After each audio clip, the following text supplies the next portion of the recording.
You think working man's dinners were just meat and potatoes? Think again. Families across America fed hard-working providers with dishes so hearty and filling they fueled long days and built lasting traditions. Let's dig into 100 working man's dinners no one makes anymore. Jiffy corn muffins with jelly were warm, golden treats that made ordinary mornings feel like something sweeter. Mothers loved how quick the mix was, needing only a splash of milk or water before going into the oven. As they baked, the house filled with a sweet, buttery smell that made kids hover until the timer rang. Split open while still steaming, each muffin melted the grape jelly spread across its soft center. Every bite was sweet, warm, and comforting, the kind of food that felt like a hug. Kids loved their small size and always reached for more than one. Mothers appreciated how affordable they were and how long a batch lasted. Kids begged for them because they tasted like childhood in its simplest, happiest form. They were a small luxury in a decade full of stretched budgets. Sweet and sour cabbage bake turned a single, inexpensive vegetable into a lively main dish that brightened even the plainest table. Shredded cabbage was braised slowly with a mixture of vinegar, sugar, and a splash of tomato juice until the leaves softened and soaked up the tangy glaze. A small spoon of butter added just enough richness while keeping the budget firmly in check. The gentle balance of sweet and sour flavors made this casserole appealing to children and adults alike, offering a welcome contrast to heavier meat-based meals. Home cooks valued how it could be made ahead and reheated without losing its texture, making it perfect for church suppers or busy weeknights. Many families served it with thick slices of bread to soak up the flavorful juices, creating a meal that was both frugal and satisfying. This dish demonstrated how careful seasoning and slow cooking could elevate humble cabbage into something memorable, reflecting the creativity of 1960s kitchens where every ingredient was stretched and celebrated for its potential. Beans and cornbread was the gospel of the broke South. Pinto beans soaked overnight, slow-cooked all day, and served steaming hot with a thick slice of cornbread. This was not just dinner. This was survival seasoned with tradition. The beans were soft and earthy, flavored with salt, onions, or maybe a ham hock if someone blessed you. The cornbread was crumbly and golden, sometimes sweet, sometimes not, depending on what part of the country raised you. It was not just a recipe, it was a ritual passed down from someone who learned to stretch a dime into dignity. Even if it was humble, it still brought people to the table like it was a Sunday feast. You broke off chunks and dipped them into the beans like it was communion. And in some ways, it was. Families gathered around it. Conversations started over it. Empty stomachs were quieted by it. It was a meal you could eat for days without getting tired of it because it tasted like home, like history, like someone cared enough to soak the beans instead of rushing a can. And even if they had to rush it, canned beans and boxed cornbread mix, it still counted. It always did. Rutabaga hash was a clever dish that made the most of rutabagas, which were cheaper and more plentiful than potatoes during the Depression. Families would chop the firm root into small cubes, frying it with onions and whatever fat they could find. The rutabaga softened and browned, giving a texture and taste that mimicked potatoes closely enough to satisfy hungry families. Sometimes scraps of bacon or ham were added for flavor, but more often it was just the vegetables alone. The hash was hearty, filling, and adaptable, often appearing at both breakfast and dinner tables. Since rutabagas grew well in harsh conditions, they were dependable crops when potatoes ran short. Many children grew up not realizing their parents had been serving them substitutes, because the crispy fried cubes tasted so much like the real thing. Rutabaga hash showed how families made necessity feel normal, turning cheap vegetables into meals that could carry them through some of the hardest years in memory. Biscuit dough pizza boats turned canned biscuits into dinner for a crowd. You'd flatten each one into a little bowl, spoon on tomato sauce from a jar, sprinkle shredded cheese, and maybe add a slice of pepperoni if you were feeling fancy. Pop them in the oven and watch as they puffed and browned, smelling like pizza night on a dime. Kids loved them because they were small enough to hold, and parents loved them because they cost next to nothing. They looked cute, tasted amazing, and disappeared before they even cooled. It was the kind of meal you could make out of leftovers and pantry scraps without needing a recipe card. The 1980s were full of little tricks like this, turning store-brand dough and canned goods into a moment of joy. Biscuit dough pizza boats weren't just food, they were a celebration of what imagination could do on a shoestring budget. Spoonfuls. Dried saltfish was a poor man's meat, cheap, salty, and ready to last through any storm. Before refrigeration, this was how families near the coasts stayed fed all winter.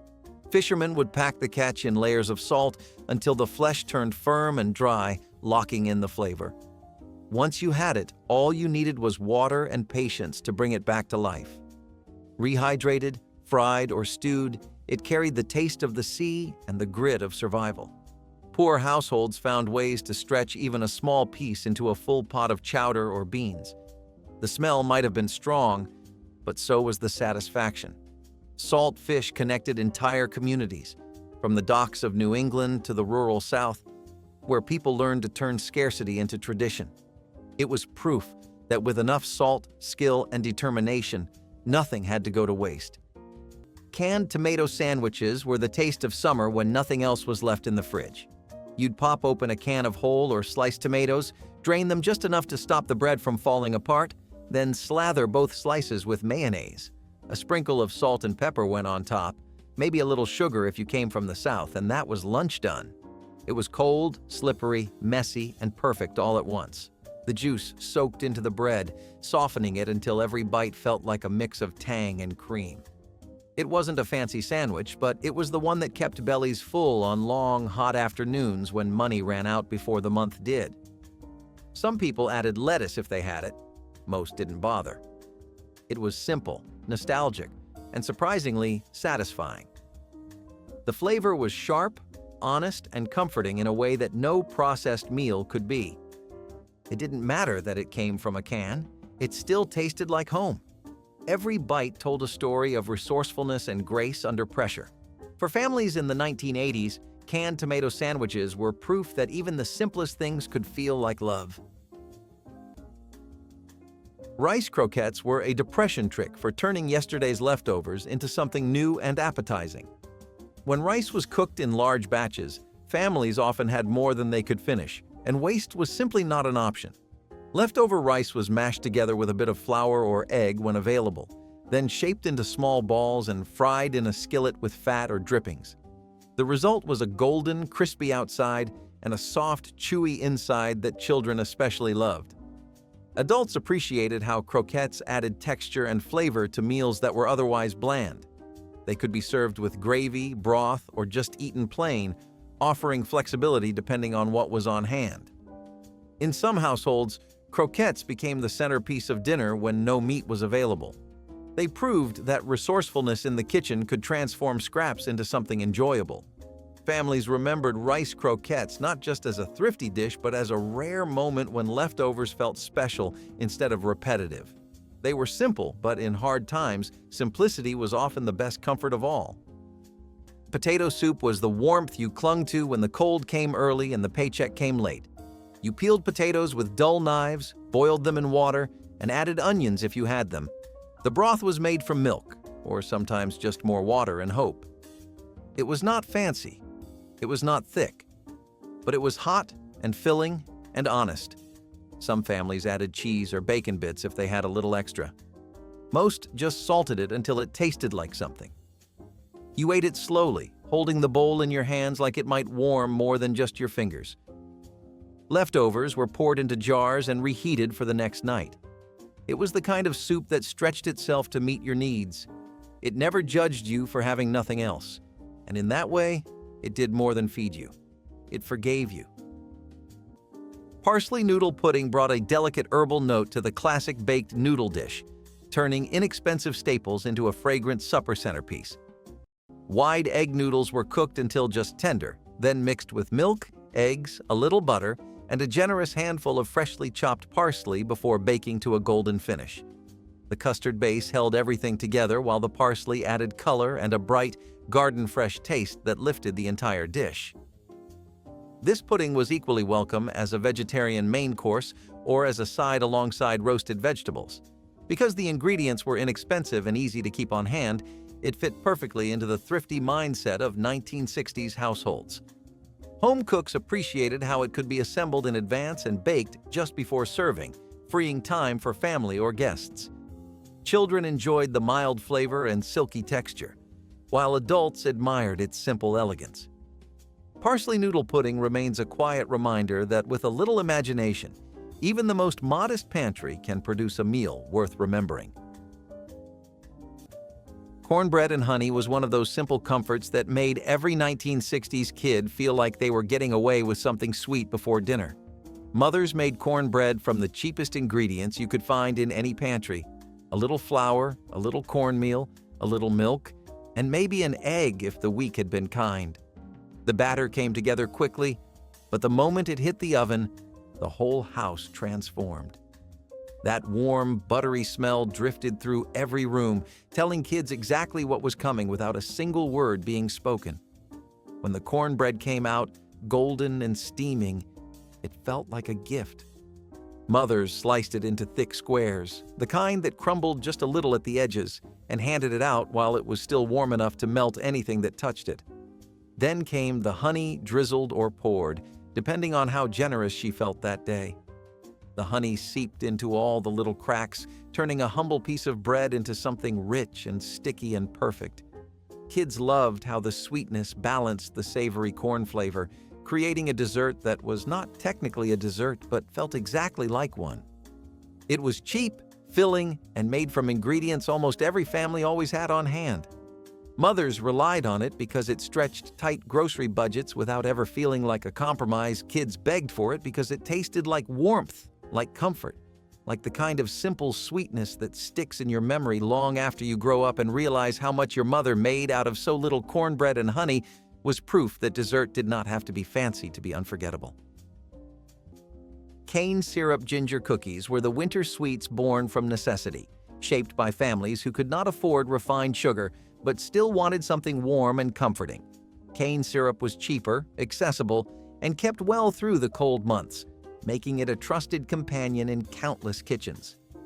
Grandma mixed it with flour, fat, and ground ginger, creating a soft dough that smelled like holiday spice even on ordinary afternoons.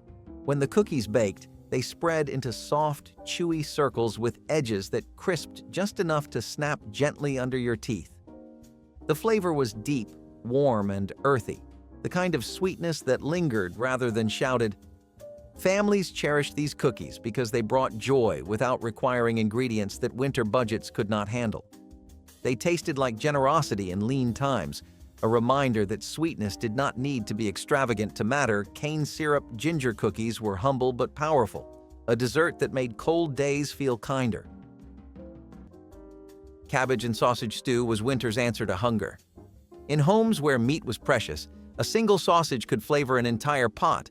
Cabbage, onion, and potato took up the rest, slow-cooked until they soaked in every drop of smoky richness. The broth was peppery, the smell both humble and hearty. Served in thick bowls with bread, it was the kind of meal that made the world seem softer for a little while. This dish crossed cultures, found in Polish, German, and African American kitchens alike, each with its own rhythm and seasoning. It was proof that good food did not need abundance, only attention. The stew tasted better the next day, its flavors deepening as the cabbage gave up its sweetness. It was the kind of meal that asked for nothing but gave everything: warmth, comfort, and the quiet assurance that spring would come again. Cabbage and dumpling pot was a meal that filled both stomachs and hearts when little else could. It started with a pot of broth, sometimes made from beef bones, sometimes just salted water, and a heap of sliced cabbage simmering slowly until tender. Then came the dumplings, spoonfuls of soft flour dough dropped directly into the bubbling pot. They puffed up as they cooked, absorbing the savory flavor of the broth and the sweetness of the cabbage. The result was a meal thick and comforting enough to feed a family through the coldest night. It smelled like home and patience, like something that had taken time even when there was not much to spare. No one went hungry around that pot, and even the simplest ingredients tasted rich when shared with love. It was the kind of food that made silence at the table feel like gratitude. Evaporated and powdered milk were the quiet heroes of the poor man's pantry, the kind that didn't look like much but made all the difference. When fresh milk was too expensive or too far to fetch, these tins stepped in. Powdered milk mixed with water could be used for baking, breakfast, and even feeding babies when nothing else was around. Evaporated milk had that thick, sweet flavor that made coffee richer and pies creamier.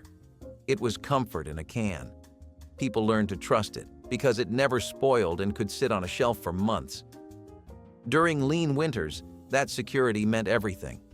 You'd see families mix a little milk powder with oats, stretch it into gravy, or stir it into mashed potatoes. It might not have been the farm fresh kind, but it carried the same warmth. For many, those tins meant nourishment and dignity in a time when both were scarce. Ritz Cracker chicken coating turned every oven into a poor man's fryer and every Sunday night into a feast worth waiting for.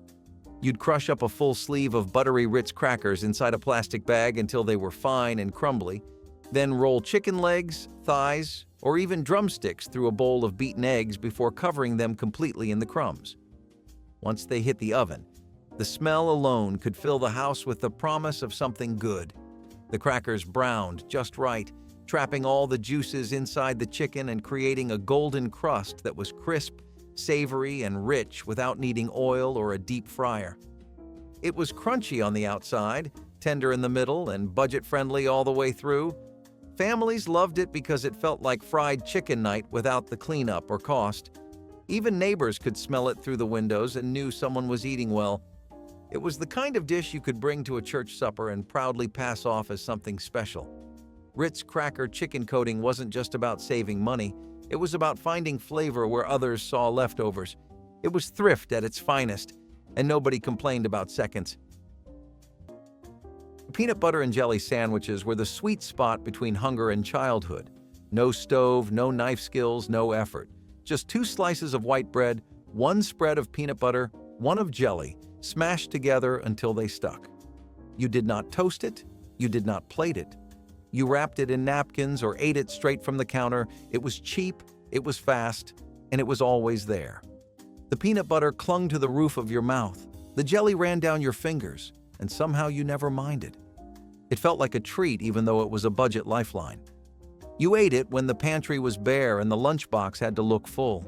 You ate it at home, at school, and on car rides when the air conditioning did not work. It was portable, durable, and forgivable. No one asked questions if that was your meal again, because everyone understood. It was the great equalizer of being broke. No leftovers, no dishes, just sweetness, salt, and survival on sliced bread. Corn and cottage cheese pie turned 2 budget staples into a surprisingly elegant dinner dish that impressed guests as well as family. Sweet corn kernels, either fresh or canned, were combined with creamy cottage cheese, beaten eggs, and a touch of flour to create a smooth filling that set beautifully inside a simple pastry shell. Baking brought out a gentle sweetness that paired perfectly with the tang of the cheese, making each slice rich yet light. This pie was easy to prepare ahead of time and served equally well warm or at room temperature, an advantage for busy hosts or church suppers. The ingredients were inexpensive and widely available, making it an accessible option for families looking to stretch their food dollars without sacrificing flavor. Leftovers held up well and could be enjoyed for breakfast or lunch the next day. Its enduring charm lies in how it transforms humble pantry items into something that feels like a special occasion, capturing the inventive spirit of 1960s American home cooking. Potato soup with saltines was the cozy, creamy dish that made cold nights feel warmer with every spoonful. Mothers made it because potatoes were cheap and easy to turn into something hearty. With just a little onion, salt, and pepper, the soup simmered into a smooth, comforting pot that filled the house with warmth. Kids loved watching steam rise from their bowls and dipping saltines until they softened like little clouds. Every bite tasted like care and calm, perfect for nights when the wind outside felt too sharp. It was filling without being heavy and somehow tasted even better the next day. Simple, inexpensive, and deeply comforting, potato soup with saltines became one of those meals kids never forgot. Corncob broth flavor base was the winter secret that sounded impossible until you tasted it. When vegetables were scarce and there was no money for extra ingredients, the leftover corn cobs saved from warmer months became a hidden treasure in the pantry. Grandma would boil them for hours, coaxing out every bit of sweetness and earthy depth the cobs still held. The pot looked simple, but the scent rising from it made the kitchen feel alive even when the wind rattled the windows.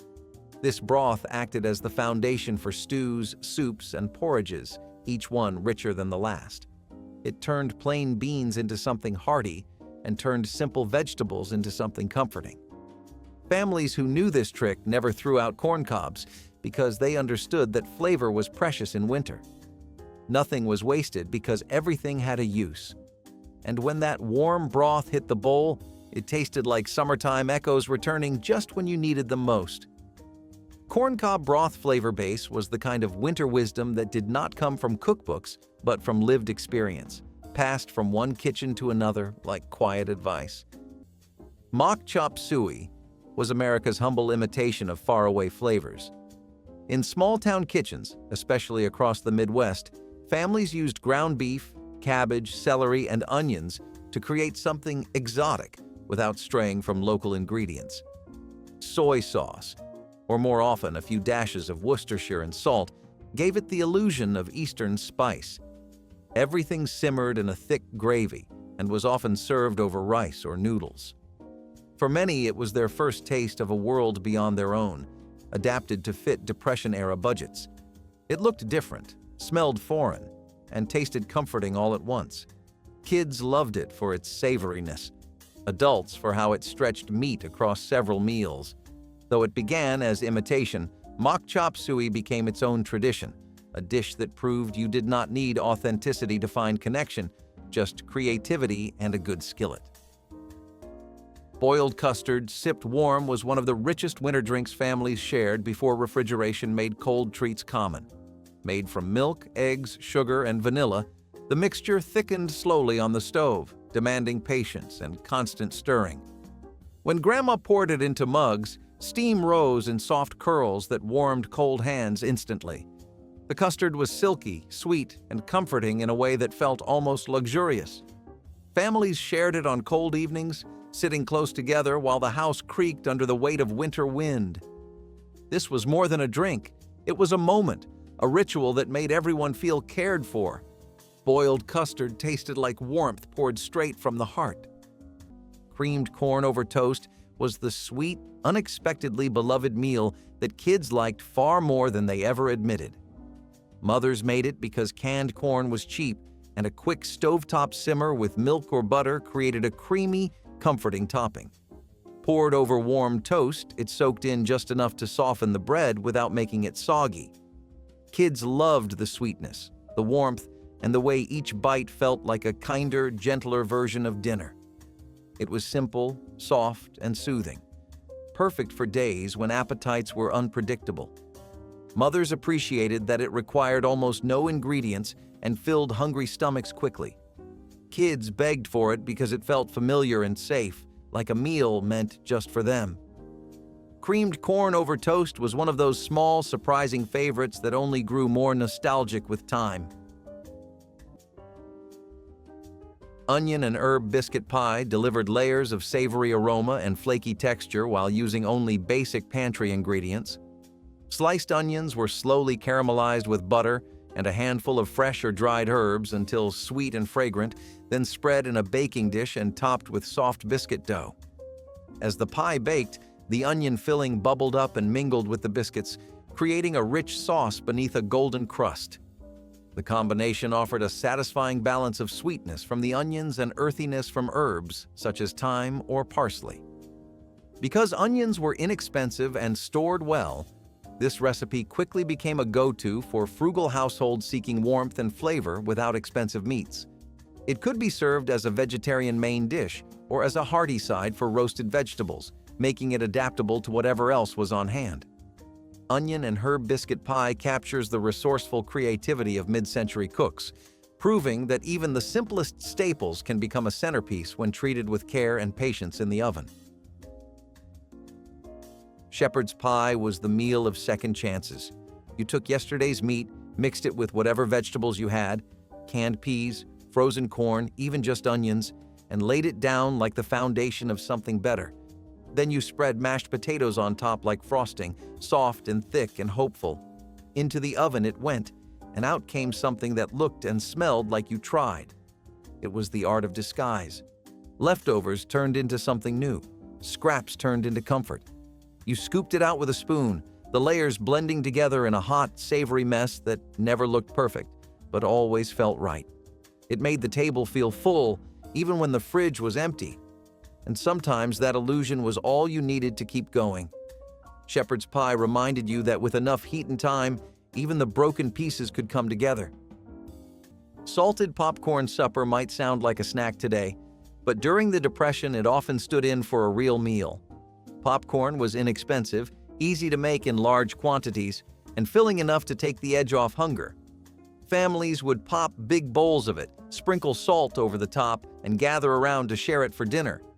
While it lacked the nutrition of meat or vegetables, it was a warm, shared experience that brought families together.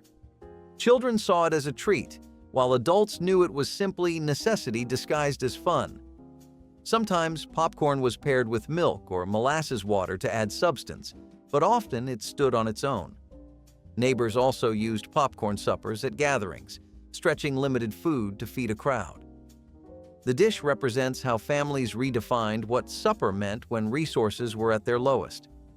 It was proof that even the humblest food could provide comfort when eaten together, turning scarcity into moments of connection and shared resilience. Hot dog fried rice was the 1980s answer to fast food when nobody could afford the drive-thru. You'd grab the leftover rice from the night before, toss it into a skillet, and chop up a few hot dogs to throw in. The soy sauce packets saved from cheap takeout finally earned their keep, sizzling as they hit the pan. The smell filled every corner of the kitchen, salty and smoky with a little sweetness from the rice. If you had an egg, you'd crack it right in and stir fast, watching it turn the whole thing golden. If you didn't, no one complained. The hot dogs carried enough flavor to make it feel like a real meal. It looked humble, but it tasted like triumph. Families made it at the end of the week when groceries ran low, and somehow it always hit the spot. It stretched scraps into dinner, turned leftovers into pride, and reminded everyone that creativity was just as filling as wealth. Kids didn't know it was poverty food. To them, it was comfort on a plate. Hot dog fried rice was the flavor of resilience, sizzling proof that even struggle could taste good if you knew how to fry it right. Cornmeal was the magic dust of poor households, cheap, shelf-stable, and endlessly useful. A single sack could turn into mush for breakfast, hoe cakes for lunch, and cornbread for dinner. Farmers used it, miners used it, families swore by it. Cornmeal was filling, nutritious, and worked with just about any leftover you had lying around. It was the one ingredient that could carry you through a whole week of hunger without complaint. People used it with lard drippings to make golden cakes crisp on the edges and soft in the middle. For others, it meant a pot of warm corn mush, sweetened with molasses or salted for a savory twist. Kids grew up on it, and mothers stretched it with water when milk was gone. When the pantry looked bare, cornmeal never disappointed. It was the friend that always stayed. Its grainy texture and rich smell of roasting corn were the scent of home for millions. Even today, there's something grounding about a skillet of cornbread, reminding us how far thrift and a bit of grit could take a person. Cheesewater soup might sound pitiful at first, but to families scraping by, it was survival disguised as comfort. When the pantry was empty, the milk long gone, and payday still days away, a spoonful of powdered cheese stirred into boiling water was enough to lift spirits. The steam carried the smell of warmth, even if the meal itself was little more than wishful thinking. Parents whisked it fast so the powder would melt smooth, creating the illusion of a creamy broth. A few shakes of pepper or a torn piece of stale bread on the side turned it into a full supper. Kids didn't question it. They called it cheese soup and slurped it proudly. It was salty, thin, and simple, but it filled the belly and soothed the mind. For adults, it was less about flavor and more about dignity, proof that even when the cupboards were bare, there was still something to feed the family, Cheesewater soup wasn't a dish people bragged about making, but everyone who lived through hard times remembered it. It was the taste of perseverance poured into a chipped bowl, reminding everyone that even the humblest meal could feel like home. Vegetable scrap. Broth was a dish that truly embodied Depression-era thrift. Onion skins, carrot tops, potato peels, celery ends, and even wilted greens were all collected in a pot. Boiled with water and sometimes flavored with a pinch of salt or herbs, these scraps produced a thin but flavorful broth. Families drank it plain or used it as a base for dumplings, bread, or rice. Though light, it delivered warmth and the illusion of variety when true variety was scarce. Mothers often saved scraps throughout the week to ensure nothing was wasted, turning what others might throw away into life-sustaining meals. Children may not have loved it, but they drank it because there were no alternatives. The broth was proof of resourcefulness, showing that even scraps could keep hunger at bay. For many households, it was a survival staple, and the memory of scrap broth lingered as a reminder of how every bit of food mattered in those lean years. Ramen noodles were the dinner of desperation that somehow became a ritual.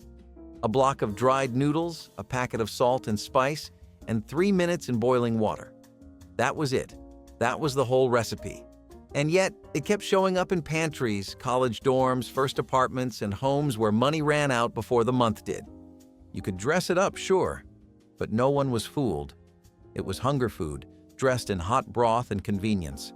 And somehow that truth only made it more familiar. You slurped it straight from the bowl, steam burning your face, the broth clinging to your lips. Sometimes you added an egg, sometimes hot sauce, but most times you just made do. The noodles were limp, the broth was salty enough to sting, but it was food, and food meant one more night survived. You did not eat it because you wanted to. You ate it because it was all you could afford, and you learned to love it anyway. Bologna and apple skillet combined two humble ingredients in a sweet and savory partnership that captured the playful side of 1960s home cooking.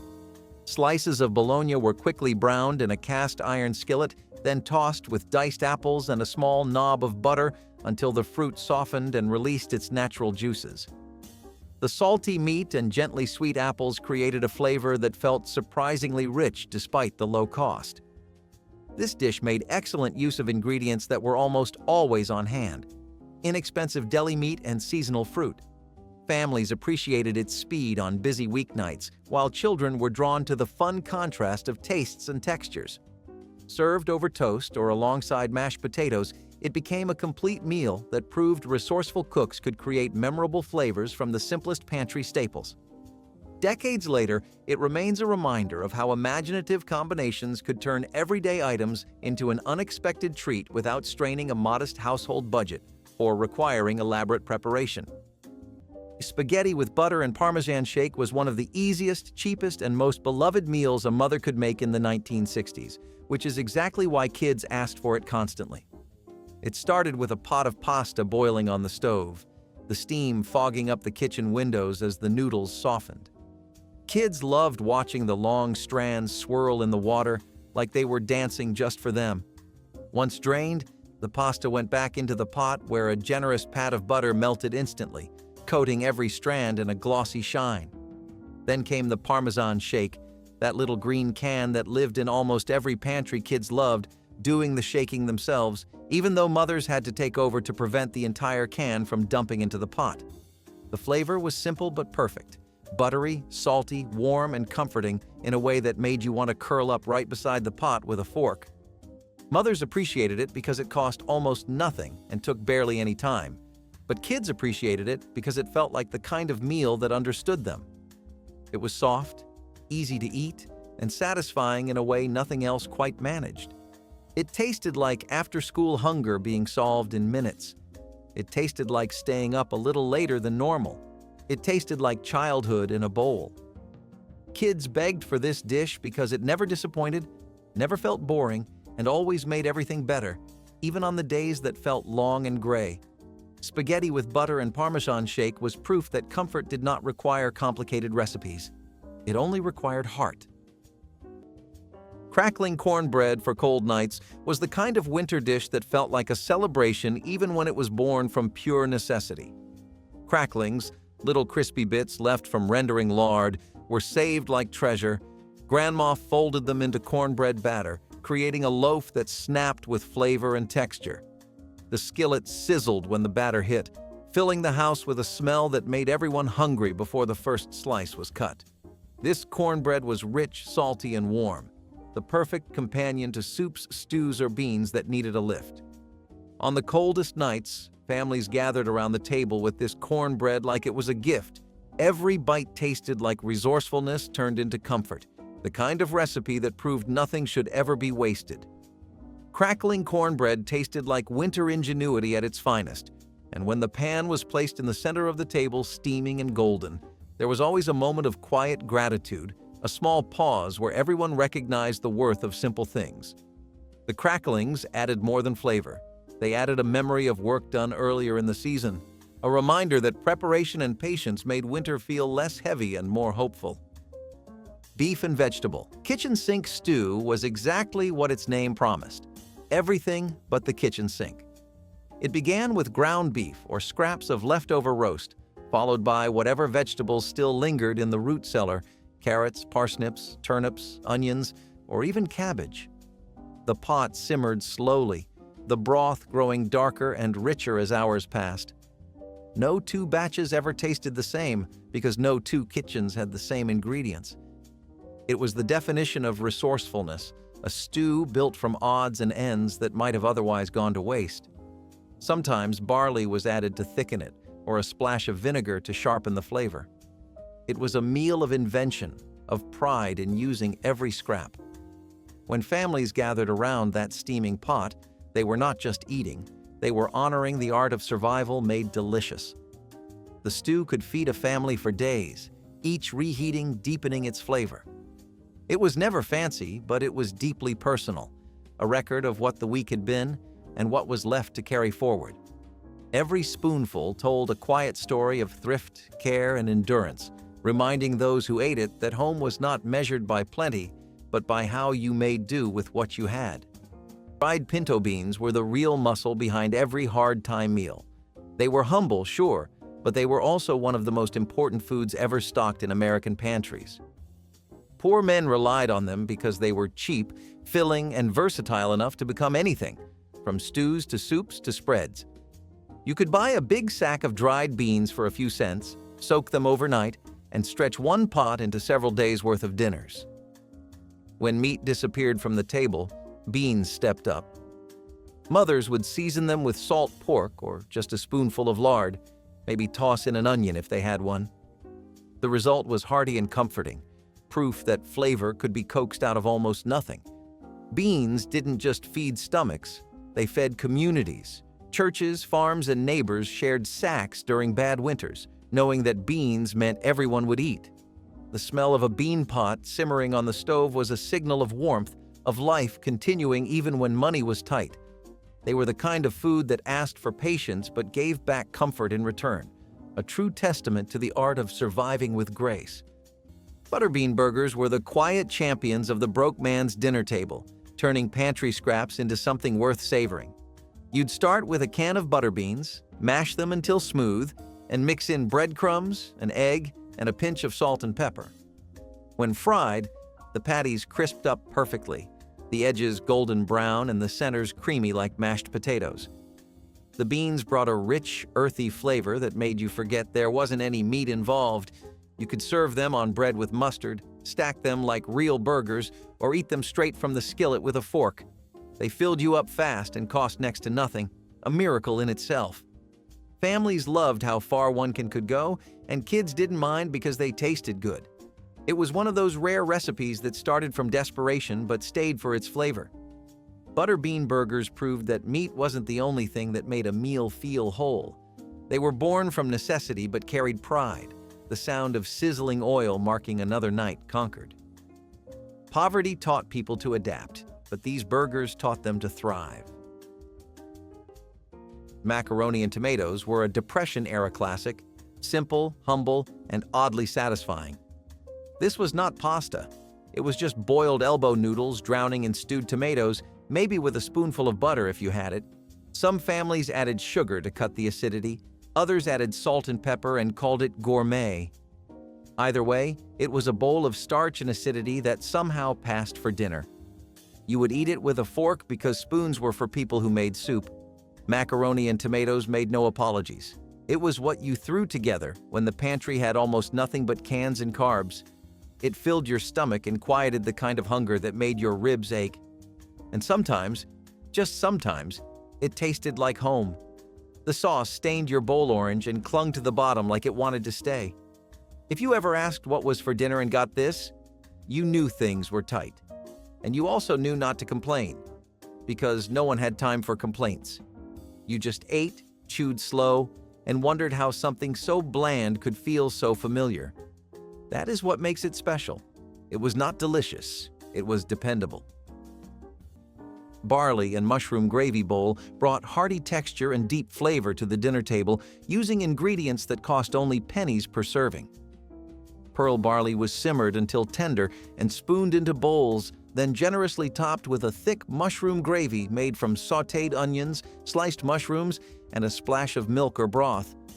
The barley's nutty chewiness paired perfectly with the savory gravy, creating a meal that was both comforting and surprisingly filling. This dish proved that meat was not necessary to achieve a rich, satisfying flavor, making it popular among families seeking economical vegetarian options. Barley stored well and cooked in bulk, so a single bag could supply multiple meals over the week. The recipe also welcomed leftovers, allowing home cooks to add bits of vegetables or herbs on hand without increasing the cost. Served with a simple green salad, barley and mushroom gravy bowl became a quiet star of thrifty 1960s kitchens, showcasing how whole grains and careful seasoning could create a dinner that felt indulgent despite its humble origins. Canned spaghetti and meatballs was the simple, straight-from-the-can miracle that 1960s kids thought tasted like restaurant food. Mothers bought it because it was cheap, fast, and required nothing but heating. The noodles were soft, the tiny meatballs were tender, and the sweet tomato sauce felt comforting and familiar. Kids always rushed in as soon as the can opener clicked, knowing exactly what smell would fill the kitchen next. It was messy, fun, and easy to eat. The kind of dinner kids slurped instead of politely ate. Mothers relied on it for long days and tight budgets, and kids loved it because it felt like a treat. It tasted like late dinners after playing outside and simple joy without explanation. Canned spaghetti and meatballs were cheap comfort disguised as something special. Winter ham hock soup was the kind of pot that worked long hours in the background of the home, simmering quietly until every ounce of flavor had been coaxed out of the hock. Once the ham was eaten, that leftover piece still carried enough richness to season an entire pot of vegetables, potatoes, and beans. Grandma let it cook slowly, hours on hours, until the broth glowed golden and fragrant. Sometimes she shredded the small bits of meat that fell loose, but often the flavor alone was enough. This soup was not just a meal. It was a method of stretching what little remained into something comforting and sustaining. Families counted on it during weeks when the budget was tight or the weather kept them indoors. The soup felt honest, humble, and full of the kind of warmth that settled deep. Winter ham hock soup tasted like making the most of everything you had. Beef and barley stew was built to last. One pot, one slow flame, and enough time to let the world outside freeze while the inside stayed warm. Ground beef browned first, then onions, carrots, barley, and water joined in. Nothing fancy, everything needed. As it simmered for hours, it thickened into a meal you could eat with a spoon or fork. The barley swelled, the cabbage softened, and the beef melted into the broth, turning a few scraps into something that tasted like plenty. It was food that nourished from the inside out, stretching a pound of meat across 3 days if it had to. Every kitchen had its version. More vegetables if the garden was kind, more water if times were lean. It was the taste of patience, of gratitude, and of winter's quiet victories. Salt pork and lard were the beating heart of every poor man's pantry. When you think of survival food, you probably imagine beans or bread, But it was actually fat that kept most families alive through harsh winters. Salt pork was the flavor base, the miracle worker, and the cheapest source of calories anyone could get their hands on. It was heavily salted so it would not spoil and could last for months in a cool pantry, making it a godsend when refrigeration was a luxury. People would slice it thin and use just a little piece to fry potatoes, season beans, or grease a skillet before making cornbread. Every drop of lard saved from Sunday dinners went into a tin bucket because nothing was wasted. You could bake with it, fry with it, even spread it on toast if times were really desperate. The smell of lard sizzling on an iron pan became a kind of comfort, the sound of someone trying their best. Kids would joke about fat bread breakfasts, but they ate it happily. There was a quiet pride in making something out of scraps, in keeping bellies full without going hungry. Those buckets of lard were as valuable as gold to a household, standing for patience, frugality, and the sort of cleverness that came from doing more with less. You might not see lard buckets in a modern kitchen anymore, but back then, they meant survival, pure and simple. Ground beef and potato hash was the week's final meal. Everything left over fried together until golden and good. Cold potatoes were diced, onions chopped, and ground beef stirred in, sizzling in bacon grease until the edges crisped.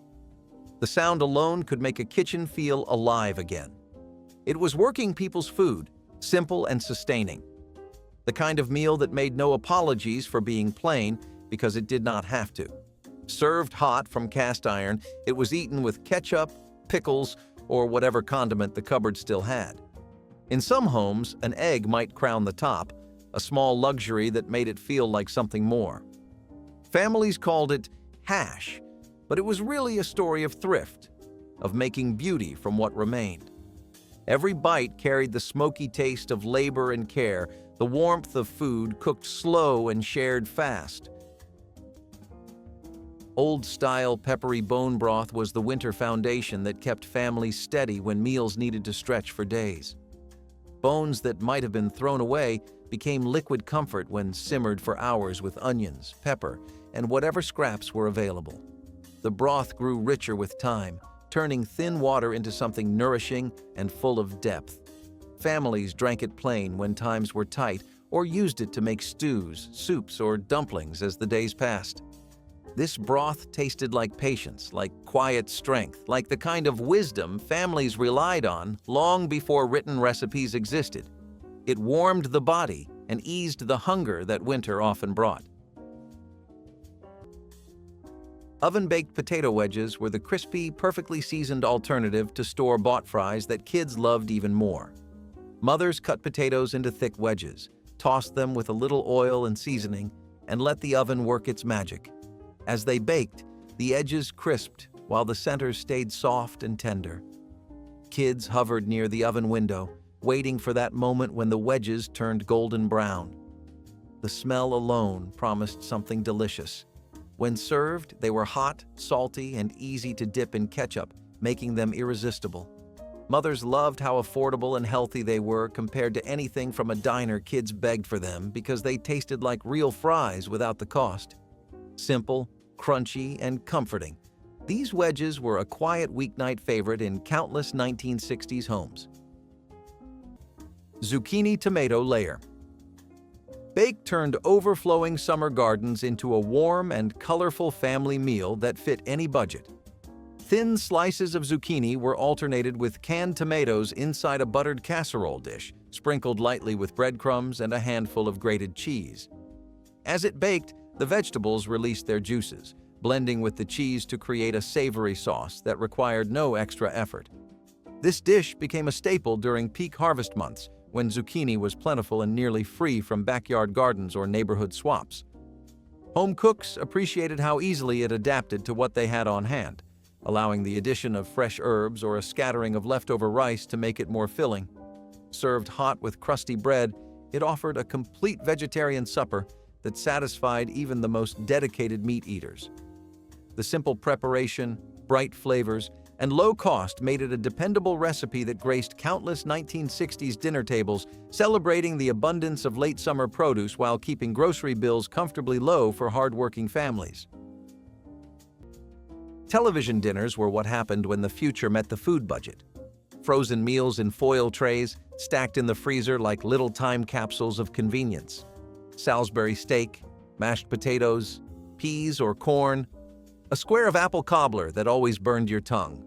You pulled it from the box, popped it in the oven, and waited. No prep, no planning. Just peel back the foil and pretend you were eating like everyone else. These dinners were born in the 1950s, but they stuck around because they made sense. Especially when you worked late or your parents were too tired to cook, or there just was not enough of anything to make a real meal. The food never looked like the picture. But it was hot. It had variety. It felt like a feast when you only expected a sandwich. You ate it in front of the television, a tray on your lap, the glow of the screen making it all feel a little more okay. These dinners were never about flavor, they were about escape. Dandelion coffee was one of the many substitutes that appeared when coffee beans were either unavailable or unaffordable. Families would dig up dandelion roots, roast them carefully until dark, and grind them into a coarse powder. When brewed, the result resembled coffee in both color and aroma, though the flavor carried a bitter earthiness all its own. For those accustomed to real coffee, it was not quite the same, but it became a daily ritual that provided both warmth and comfort in lean times. Children and adults alike drank it, often with a little sugar or milk if available to soften the bitterness. Because dandelions were free and abundant, the drink spread widely in both rural and urban areas. It symbolized the Depression's spirit of using whatever nature offered, even weeds, to replace expensive imports. For many families, dandelion coffee was not just a beverage, but a reminder that comfort could still be found in the simplest, most overlooked places. Canned milk corn chowder was a soup that hugged you from the inside. You'd open a can of evaporated milk, pour it into a pot, add a few handfuls of frozen corn and some instant potato flakes, and let it all come together over a low flame. The result was thick, creamy, and comforting, the kind of meal that tasted richer than your wallet said it should. It warmed you up fast and made you feel like you had something special on the stove. This was a dinner for cold nights, small paychecks, and big appetites. Even without bacon or cream, it had depth, thanks to the sweet corn and that canned milk tang. Served with a few crackers or a slice of bread, it made a full meal out of almost nothing. Canned milk corn chowder wasn't just food. It was a reminder that with a pot, a can, and a little patience, you could turn scarcity into comfort. Canned tomatoes were the red gold of the poor man's pantry. They were cheap to make, easy to store, and could rescue just about any meal. During summer, when gardens overflowed, families canned tomatoes in big batches, lining shelves with jars that glowed like sunset. By winter, those jars became survival itself. Soups, stews, gravies, even casseroles, all started with a jar of tomatoes. Their tangy sweetness made even the plainest food feel alive. A spoonful of tomato could stretch a small bit of meat across a whole family's dinner. It added color, warmth, and flavor to gray days and gray plates. More than anything, canned tomatoes symbolized preparation, doing the hard work now so you could eat later. Every pop of a jar lid was a victory, proof that someone had planned ahead. Oats and rolled grains were the quiet champions of frugality.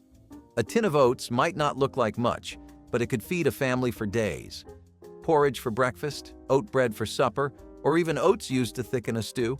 It all came from the same humble tin. They were filling, affordable, and versatile, which made them a staple in every working class. Ground beef and cabbage gravy over bread was the meal you made when there was almost nothing left, and somehow it still tasted like kindness. Ground beef browned with onions and cabbage made a quick, rich gravy thickened with flour and broth. It was spooned over day-old bread or toast, soaking in until it became soft and savory. The first bite warmed the chest. The second reminded you that a meal could still feel generous even when it was not.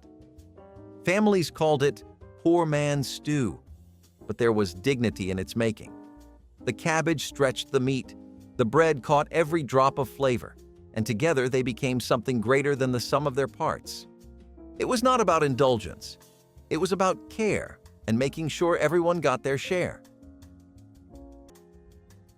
Jell-O and Fruit Cup dessert was the jiggly, colorful treat that made every kid's eyes light up the second it hit the table. Mothers made it with inexpensive packets of gelatin and canned fruit, stirring everything together before letting it chill into a wobbly masterpiece kids could never resist poking it just to watch it move. The sweetness was light, the fruit adding little bursts of flavor. It felt festive. Even on the dullest days, mothers appreciated how cheap and foolproof it was. Kids begged for it because it tasted like pure joy. Jell-O and Fruit Cup dessert was childhood in dessert form, simple and unforgettable. Salt pork winter greens pot was a tradition carried from one cold season to the next, built on the belief that even tiny scraps could transform a whole meal. When money was tight and fresh produce was limited, greens like collards or mustard became the backbone of winter cooking. A small piece of salt pork, barely enough to be considered meat, held enough flavor to season an entire pot. Grandma washed the greens, stripped the stems, and let them simmer until they softened into something hearty and wholesome. The salt pork gave a smoky depth that tasted far richer than its size suggested, and the pot liquor at the bottom became the best part, sipped like soup or soaked up with cornbread. Families relied on this dish not just for nourishment, but for the feeling it gave, a sense that warmth and comfort could come from the humblest ingredients. In winters, when the wind was sharp and bills piled high, this greens pot held families steady. It tasted like strength simmered slow. Instant oatmeal muffins were breakfast alchemy at its absolute finest, a miracle born out of leftovers and imagination. You'd empty a few packets of flavored oatmeal, apple, cinnamon, maple, or whatever was left, into a mixing bowl, crack in an egg, add a splash of milk, and stir until it looked close enough to real batter. The texture wasn't perfect, but that didn't matter. You'd pour it into greased muffin tins and bake it just long enough for the kitchen to fill with the smell of brown sugar and comfort. Moms picked up the trick from neighbors, TV ads, or recipe clippings taped to the fridge. 2 oatmeal packets could somehow stretch into 6 muffins, and that was magic in itself. They came out soft, warm, and sweet, just right for little hands on their way to school. Raisins made them feel fancy. Chocolate chips made them feel like dessert, and even plain they hit every craving. Instant oatmeal muffins weren't about showing off. They were about showing love with whatever you had. They were the kind of breakfast that didn't look like struggle. It looked like care. For families trying to stretch the grocery bill one more week, that was everything. Cucumber vinegar salad was a refreshing Depression-era side dish that added brightness to otherwise plain meals. Cucumbers were easy to grow in home gardens, and when combined with vinegar, water, and a pinch of sugar or salt, they became a simple but flavorful salad. Thinly sliced and chilled if possible, the cucumbers soaked up the tangy brine and provided crunch. For families living on beans, bread, and potatoes, this salad was a welcome change in texture and taste. It required almost no cooking, which was another benefit when fuel and time were scarce. Often served in large bowls at supper, it gave the sense of a fresh vegetable dish without requiring expensive ingredients. Sometimes onions or dill were added, but the core recipe was basic and thrifty. For many households, cucumber vinegar salad was a reminder that gardening and resourcefulness could provide something close to luxury in the hardest times. Egg salad sandwiches were the soft answer to a hard life. You started with boiled eggs, cheap, filling, easy to store. You mashed them with a fork, added whatever mayonnaise you had, maybe a pinch of salt, a dash of pepper, sometimes even mustard if you were fancy. Then came the white bread, thin and fragile, sticking to the egg like it was doing you a favor. It was cold, quiet food. Not flashy, not warm, not especially comforting. But it filled the space between hunger and dinner. You ate it standing up, over the sink, or wrapped in wax paper at school. There was no crust if someone loved you. There was extra egg if someone loved you more. It was the lunch of the working poor, the dinner of those too tired to cook, and somehow it still managed to taste like home. The eggs were never just eggs. They were patience. They were leftovers. They were something made out of almost nothing. And when the fridge was empty except for a carton and a jar of mayonnaise, you knew what you were having. You did not choose it. You inherited it. Raisin rice. Pilaf proved that a meatless dinner could still feel special and satisfying when handled with care. White rice was simmered slowly with a bit of butter until each grain was tender, then tossed with plump raisins that had been soaked in warm water to bring out their natural sweetness. A pinch of cinnamon or nutmeg added gentle spice, turning plain rice into a fragrant dish that filled the kitchen with an inviting aroma. Many 1960s households served this pilaf as a main course on nights when meat was too expensive, or saved it for church suppers where a simple vegetarian option was welcome. It paired beautifully with a crisp green salad or a side of baked apples, creating a balanced meal from inexpensive ingredients. Leftovers reheated well for breakfast with a drizzle of honey or a splash of milk. The dish showed how a few pantry staples could stretch a grocery budget and proved that even the simplest ingredients could deliver comfort and a hint of elegance at the dinner table. Mock veal loaf delivered the flavor of expensive potato pancakes made from leftover mashed potatoes were the definition of turning almost nothing into something incredible. Mothers loved this recipe because it let them stretch every scrap and avoid waste. But kids loved it because those little golden patties tasted like a true treat. It started with a bowl of cold mashed potatoes, stiff and slightly lumpy from the night before. Mothers would mix in a little egg, a bit of flour, some onion if they had any left, and seasonings that were often more instinctual than measured. She would shape the mixture into small patties and drop them onto a hot, buttered skillet. The sound alone was enough to pull kids away from whatever they were doing. The edges browned first, creating that crispy ring that every child looked for before taking a bite. The inside stayed soft, creamy, and warm, almost like mashed potatoes in their coziest form. The contrast between the crisp exterior and the tender interior made every bite exciting. Some kids dipped them in ketchup, others ate them plain, but everyone agreed they were one of the best things to ever come out of a leftover bowl. Mothers appreciated that it cost nothing extra, but still felt like a real meal. Kids begged for them because they tasted like comfort made fresh again, like getting something new out of something old. They were the kind of food that made you forget you were eating leftovers because they were even better the second time around. Potato pancakes were a thrifty triumph, a childhood favorite, and a reminder that sometimes the best meals are the ones born out of necessity and a little creativity. Smothered turnips and tops were the kind of winter dish that proved nothing in the pot ever went to waste, especially during the cold months when every ingredient mattered. Families cooked the roots and the greens together because separating them felt like throwing away flavor no one could afford to lose. Grandma peeled the turnips, chopped them into thick chunks, and washed the greens until the sink filled with steam. She let everything simmer slowly with onions, a little fat if she had it, and enough seasoning to make the whole house smell warm, even when the wind rattled the windows.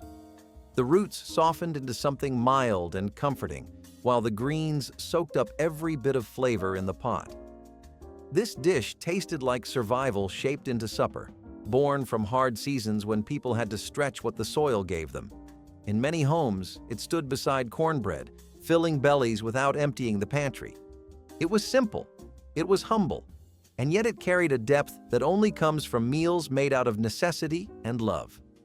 Every bite held the kind of wisdom passed down by elders who knew how to turn almost nothing into something that fed everyone at the table. Smothered turnips and tops tasted like winter done right. Cabbage roll casserole was born from necessity, a way to capture all the comfort of stuffed cabbage without the time or patience it demanded. Housewives layered shredded cabbage with ground beef, rice, and tomato sauce in deep enamel pans, letting it bake slowly until the flavors melted together. The cabbage softened, the rice swelled, and the beef seasoned everything with richness far beyond its cost. The scent filled the home. Sweet cabbage, tangy tomato, and that unmistakable warmth of food meant to last for days. It was a dish of resourcefulness, created by people who could turn a single pound of meat into something that fed six. Served steaming from the oven, it carried both nourishment and pride. Every spoonful tasted like a small victory over scarcity, like love stretched thin but still holding strong. In many homes, it was Sunday dinner and Monday lunch, its flavor deepening with each reheating. Though forgotten by most modern tables, cabbage roll casserole once stood as proof that a little imagination and a lot of care could transform thrift into comfort. Powdered milk chocolate pudding was the sweet ending that made every tight grocery week feel worth it. You'd mix dry milk with cocoa powder, sugar, cornstarch, and a little water, whisking fast until it came together into a glossy brown dream. It simmered slow on the stove, thickening just enough to coat the spoon. Once it cooled, it went into reused butter tubs or chipped mugs, then straight into the icebox until firm. The first spoonful was pure bliss, smooth, sweet, and just chocolatey enough to make you forget how simple it was. Kids licked the pot clean, laughing at the sticky whisk marks on their fingers. Nobody cared that it wasn't real milk. What mattered was that it felt indulgent. Sometimes you'd top it with whipped cream from a can or a sprinkle of sugar if you wanted to be fancy. It was cheap, it was easy, and it made even the hardest weeks taste soft around the edges. Powdered milk chocolate pudding was proof that sweetness didn't come from money. It came from patience, persistence, and love stirred over a warm stove. Stuffed beet leaves showed how Depression kitchens wasted nothing, not even the leafy tops of common root vegetables. Instead of throwing the greens away, families boiled them briefly to soften and then filled them with small portions of rice, breadcrumbs, or leftover scraps of vegetables. Rolled tightly, they resembled stuffed grape leaves, though much humbler in taste and presentation. Sometimes onions or herbs were added if available, but most of the time they were seasoned simply with salt or vinegar. This dish was especially popular in rural homes where beet crops were plentiful and gardens were a lifeline. Stuffed beet leaves carried a sense of novelty for children who might otherwise turn up their noses at plain greens. Adults valued them for stretching scraps into something that looked and felt more like a real meal. Even in their simplicity, they managed to bring variety to dinner tables that often repeated the same foods day after day. They remain a forgotten reminder of how every single part of a plant had value when survival depended on it. Fried rice was the kitchen's answer to, "What can I do with leftovers?" You took yesterday's rice, never fresh, always cold, and tossed it in a hot pan with oil. Add eggs if you had them. Add vegetables if they were not wilted. Add soy sauce and stir until everything sizzled. Sometimes there was meat, bits of chicken, strips of Spam, leftover pork chops cut into tiny pieces. It was not a recipe. It was a response to scarcity. Every ingredient was a compromise that somehow came together as comfort. You learned to make it without measuring, without rules, just instinct and need. But often, it was just rice and hope. Fried rice was the clean-out-the-fridge dish, the we-cannot-waste-anything dish. It was salty, savory, and never tasted the same way twice. But it always worked. It fed a crowd, it reheated well, and it made you feel like a real cook, even if all you did was throw things in a pan. Rutabaga and carrot mash brought together two hearty root vegetables that thrived in cold climates and offered dependable nourishment long after harvest. Peeled rutabagas and carrots were boiled until tender, then whipped with butter and a sprinkle of black pepper into a smooth, golden mash. The natural sweetness of the carrots balanced the earthy flavor of the rutabaga, creating a dish that felt both rustic and refined. Because these vegetables stored well in cellars for months, families could rely on them for inexpensive winter meals when fresh produce was scarce. The bright color and gentle taste appealed to children, while adults appreciated the hearty texture and vitamins packed into every spoonful. Served alongside roasted chicken when budgets allowed or enjoyed on its own with a slice of bread, rutabaga and carrot mash exemplified the 1960s emphasis on making the most of seasonal vegetables.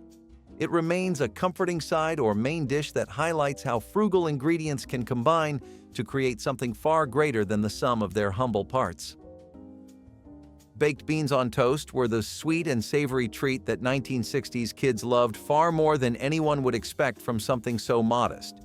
The beans came from a can, Thick and glossy, smelling like brown sugar and slow cooking, even though they had been made in a factory, mothers heated them in a pot until they bubbled softly, creating a scent that made hungry kids rush into the kitchen. While the beans warmed up, the bread went into the toaster, and that crispy foundation was what made the whole thing feel special. Once the toast popped, mothers would spoon the beans on top until the entire surface was covered, letting the sauce drip over the sides. Kids dug in immediately, often burning their tongues because they were too impatient to wait. The contrast of crunchy toast and soft beans made every bite feel exciting, and the sweetness in the sauce made it taste almost like a dessert pretending to be dinner. It was cheap, quick, and undeniably comforting. Mothers relied on it during tight weeks when money was short and time was even shorter. Kids begged for it not because it was fancy, but because it was dependable, delicious, and somehow always tasted better at night when the whole house felt quiet. It was one of those meals that did not try to impress anyone, and yet it impressed kids every single time. Winter squash mash with nutmeg was the seasonal dish that bridged the gap between fall harvests and deep winter scarcity. Families stored squash in cool cellars where they lasted for months, waiting quietly until the right moment arrived. When Grandma split one open, the bright orange flesh looked like sunshine buried in the cold. She roasted or boiled it until soft, then mashed it with butter, sugar if she had it, and a sprinkle of nutmeg that filled the house with holiday warmth. The flavor was sweet, earthy, and comforting, the kind of taste that wrapped itself around you from the inside out. This mash paired with anything, pork, chicken, or just a slice of bread, and made even the simplest winter meals feel abundant. It reminded families that the harvest never truly disappeared as long as they cared for what they had. Winter squash mash with nutmeg tasted like hope stored carefully and served at the perfect moment. Cabbage and noodles, Pulaski style, was comfort born in coal country. It came from immigrant kitchens where butter, onions, and cabbage were fried together until caramelized, then tossed with noodles and bits of ground beef. The result was smoky, soft, and faintly sweet, a dish that felt like warmth itself. It was cheap to make, easy to love, and could feed a crowd for pennies. In Pennsylvania, mining towns and Midwest kitchens, Pulaski became more than a meal. It was memory on a plate. The sizzle of cabbage hitting butter, the smell of onions browning in old cast iron carried a rhythm of tradition. Even without meat, it was satisfying. With it, it became a small feast. Served in big enamel bowls, it spoke of perseverance, of families who worked hard, prayed often, and found joy wherever they could. Fried bologna chips were genius, born out of boredom and thrift. You took a slice of bologna, cut it into quarters, and tossed it into a hot skillet until it curled up like bacon and popped around the edges. The smell alone could pull anyone to the kitchen. The sizzling sound was pure comfort, like something important was happening on the stove. A paper towel would soak up the grease, and before long, you'd be snacking on salty, crispy bites that tasted like meat candy.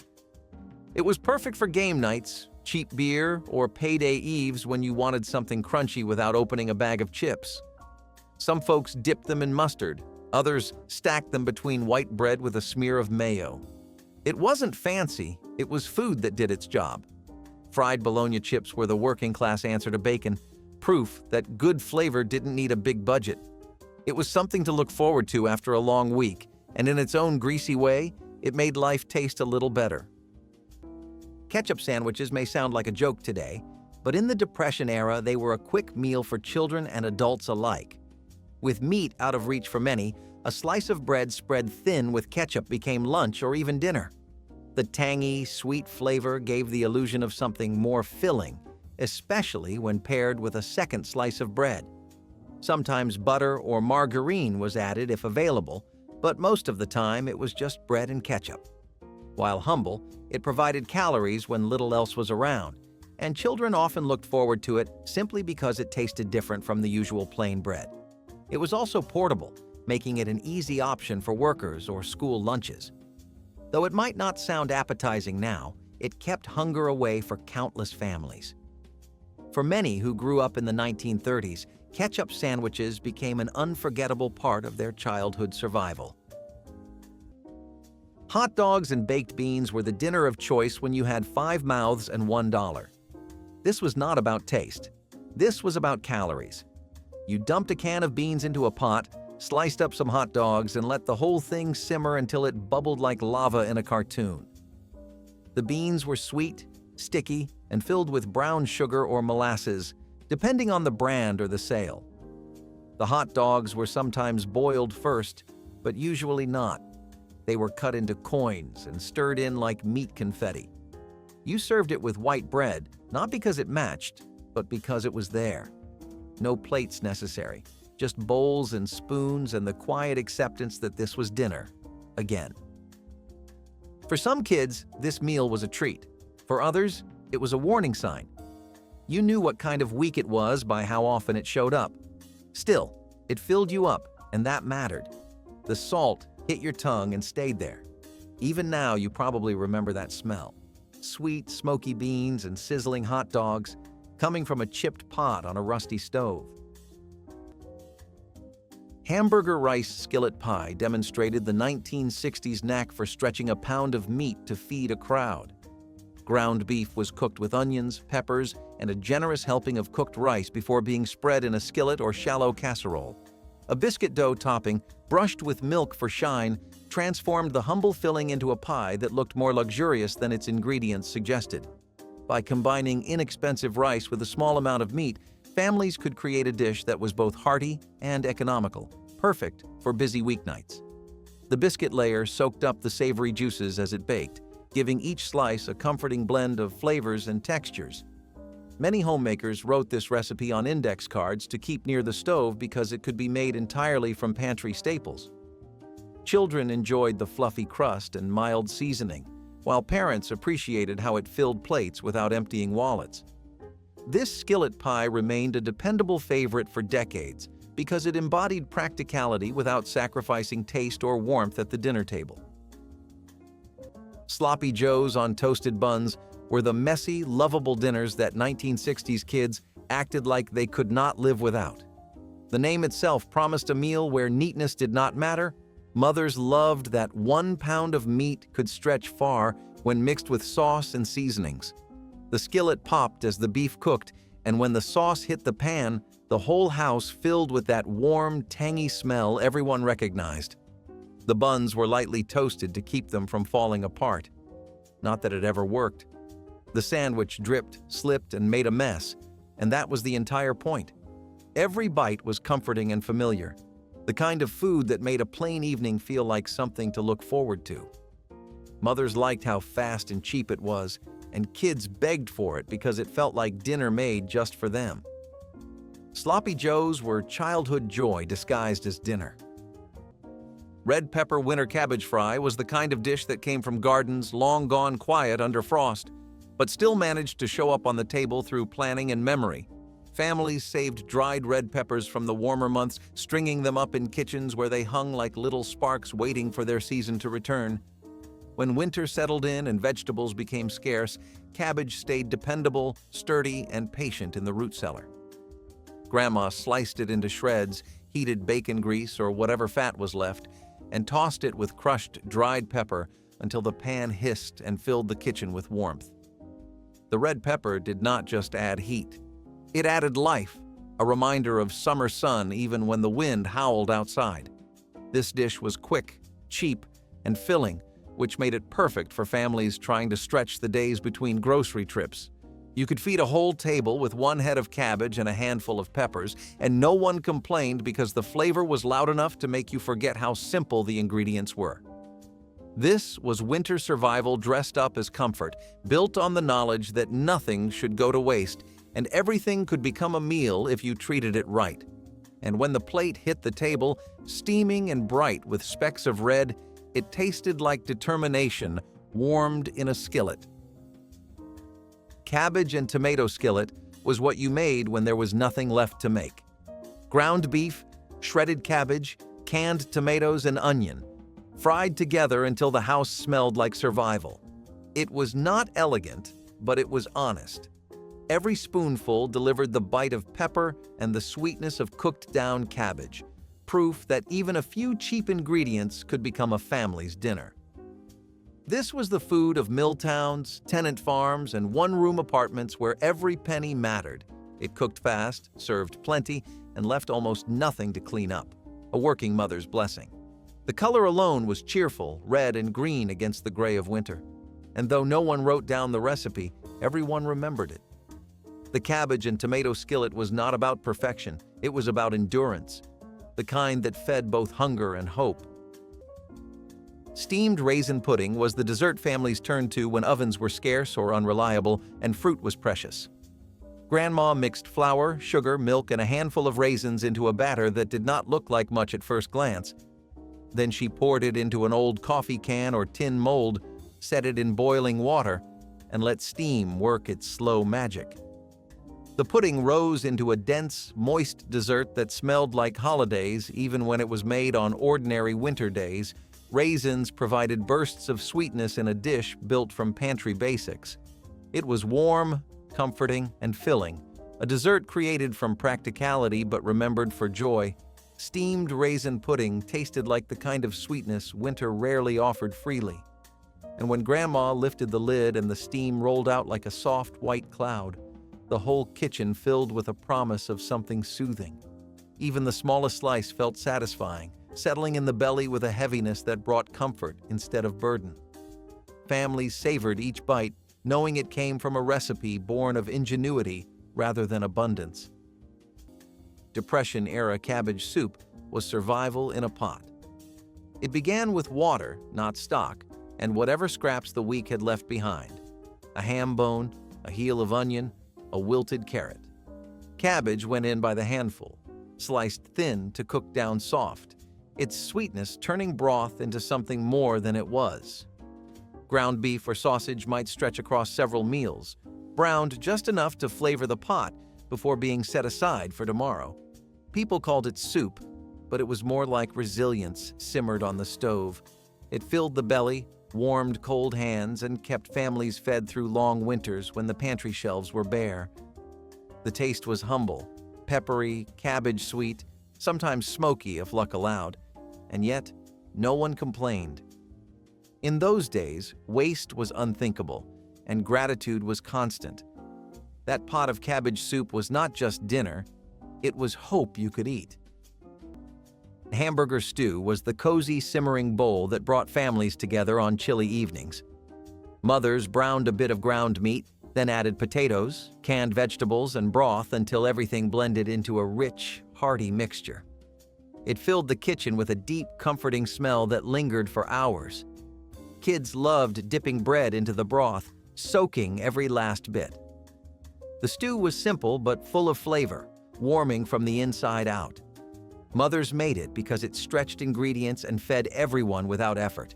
Kids begged for it because it felt like real homemade food, the kind that made the whole evening slower and softer. Hamburger stew was pure comfort in a bowl, made from almost nothing but tasting like everything a family needed. Tomato custard casserole turned two everyday items, canned tomatoes and eggs, into a richly flavored dinner that captured the resourcefulness of the 1960s. The eggs were whisked with milk and a pinch of sugar before being poured over chopped tomatoes and breadcrumbs, then baked until the custard set and the top turned slightly caramelized. This casserole provided protein, vitamins, and comfort all in one dish without requiring expensive meats or elaborate preparation. Many families served it with buttered toast or a simple green salad, letting the natural acidity of the tomatoes balance the creamy custard. The recipe became a reliable weeknight option because it used inexpensive pantry staples that were always on hand. Its smooth texture and gentle sweetness made it appealing to children, while adults appreciated the subtle complexity that developed as the tomatoes baked. This unassuming casserole is a testament to how mid-century cooks could transform basic ingredients into something hearty, nourishing, and surprisingly elegant with little more than patience and a hot oven. Cabbage and noodles, Pulaski if your grandma called it that, was a gift from the old country wrapped in poverty. You boiled egg noodles until they were soft, but not mush. You fried cabbage and onions in butter or oil until they collapsed into golden ribbons. Then you tossed it all together and prayed the flavor was enough. It was peasant food, proudly so. born from resourcefulness, not recipes. Even when money vanished, this meal stayed dependable, like a friend who never left. It was not pretty, and it did not try to be. Just beige on beige with a hint of steam. But it filled the house with the kind of smell that made you feel like someone was taking care of you. Even if that someone was just you, doing your best. The dish had roots in Eastern Europe, but in American kitchens it became something else. An immigrant memory passed down through empty cupboards and tight budgets. You could eat a giant plate for under $1 and still feel like you ate something real. Because you did. Cabbage roll. Casserole was one of those Depression-era meals that made the most of scraps while still delivering real comfort to the table. Instead of carefully rolling leaves around bits of rice or meat, families would simply layer chopped cabbage with leftover grains, stale bread, and whatever scraps of vegetables they had. Sometimes there was even a small amount of ground pork or beef mixed in, though most of the time the casserole relied on stretching every flavor from the scraps themselves. A little vinegar or tomato juice added tang and moisture, while onions gave it a base of flavor. Once it baked, the entire dish came together into something hearty enough to serve a large family for very little money. The casserole was a dish that spoke to both ingenuity and the realities of the time, because not everyone could spare hours or meat for proper cabbage rolls. Layering scraps turned survival cooking into something close to celebration. Instant coffee meat rub was one of those oddball ideas that somehow worked. You'd mix instant coffee crystals with sugar, salt, and a pinch of flour, rub it on cheap cuts of meat, and throw it in the oven or pan. The coffee acted like a smoky glaze, turning the outside dark and caramelized while hiding the fact that the meat was tough as rubber. It was a poor man's barbecue, full of flavor and pride. Families used it for pork, chicken, or whatever protein happened to be on sale. The smell filled the house like something from a steakhouse, and everyone gathered around pretending it was a special occasion. Even if the meat was chewy, no one complained. The magic of that bittersweet crust fooled everyone into believing it was better than it was. It was one of those small miracles from a time when making dinner meant making do.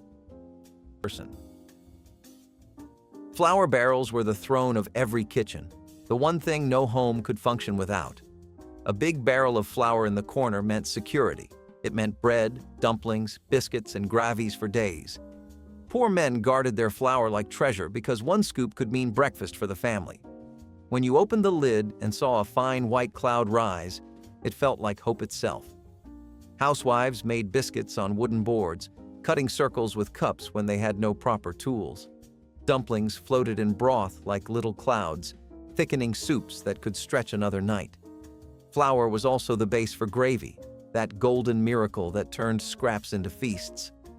The smell of hot flour and fat cooking together was as close as you got to luxury on a poor man's plate. It was simple, practical, and pure, proof that even the most basic things can hold a kind of sacred power when times are hard. The barrel stood as a silent promise that tomorrow's meal was already halfway there. Fried bologna sandwiches were the poor kid's steak. You slapped that bologna in a hot pan until it curled like a rose petal, then threw it on white bread with a smear of mustard. If you were lucky, a slice of cheese made an appearance. If not, the bologna had to carry all the weight. It sizzled, popped, and released that smell, salty, greasy, unmistakable.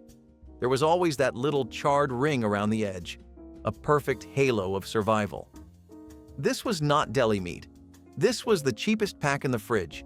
It came in a big plastic tube, sealed with a twist tie or worse, and you knew it was going to last all week. You did not toast the bread. You barely buttered the pan. The goal was simple: get it hot and slap it together. Sometimes there was ketchup, sometimes a pickle slice. But most times it was just the basics, a sandwich that told you exactly where you stood. You sat on the floor or leaned over the sink while you ate it, grease dripping down your hand, and never questioned why this was a staple. Because it worked, and because it was yours. Macaroni with butter and cheese powder was one of the most requested comfort meals of the entire decade. A dish that took almost no time to make but somehow lived rent-free in the memories of every child who grew up in the 1960s. It started with a simple pot of boiling water and a box that promised creamy, cheesy goodness without costing very much at all. Those little elbow noodles dropped into the water like tiny soldiers, rising and sinking while kids watched the steam swirl around the kitchen. When the noodles softened and the water got drained, that was when the magic began. A little butter, a little milk, and that iconic packet of cheese powder turned everything bright orange in a way that felt exciting, almost like you were watching color appear right out of thin air. Kids loved stirring it, even if their mothers always had to fix it afterward because kids never quite got the cheese mixed in all the way. But the taste was what mattered. It was salty, creamy, warm, and cozy, like taking a bite out of happiness itself. It stuck to the spoon in a way that promised you would not be hungry again anytime soon. Mothers served it on busy nights, lazy afternoons, weekends, and days when the weather looked gloomy and everyone needed something cheerful. It was cheap, filling, and dependable, the kind of meal that felt like a little celebration even when there was no reason to celebrate. Kids begged for it constantly, probably more than any other meal because it tasted like childhood in its simplest form. No pretension, no fuss, just pure comfort that came from a box and made the whole day feel better. Baked lima bean patties transformed a pantry staple into a crispy, protein-rich entree that required very little money or effort. Cooked lima beans were mashed with breadcrumbs, minced onion, and a touch of seasoning before being shaped into small cakes and baked until golden on the outside while soft within. The gentle flavor of the beans paired well with a spoon of tomato relish or a drizzle of simple white sauce, offering a balanced and filling meal. Because dried beans were inexpensive and stored for months, this recipe provided a dependable option for families watching their grocery bills. Children often enjoyed the mild taste, especially when the patties were served on soft rolls like a vegetarian burger. Homemakers appreciated that they could prepare the mixture in advance and bake it just before dinner, keeping evenings stress-free. Baked lima bean patties demonstrate the quiet creativity of mid-century kitchens, where resourceful cooks turned everyday staples into meals that were hearty, healthy, and surprisingly elegant for such modest ingredients. Brown sugar sweet potato mash cakes were the winter lifesaver that turned leftovers into a second meal without anyone complaining. When sweet potatoes lingered after holiday dinners, Grandma did not throw them out. She mashed them with brown sugar, a splash of milk, and a sprinkle of spice before shaping the mixture into small patties.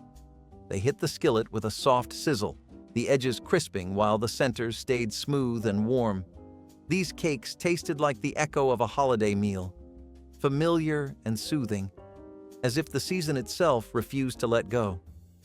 Families loved them because they stretched what little they had and transformed scraps into something that felt intentional. Kids did not know they were eating leftovers. They only knew it tasted sweet, warm, and perfect with breakfast or supper.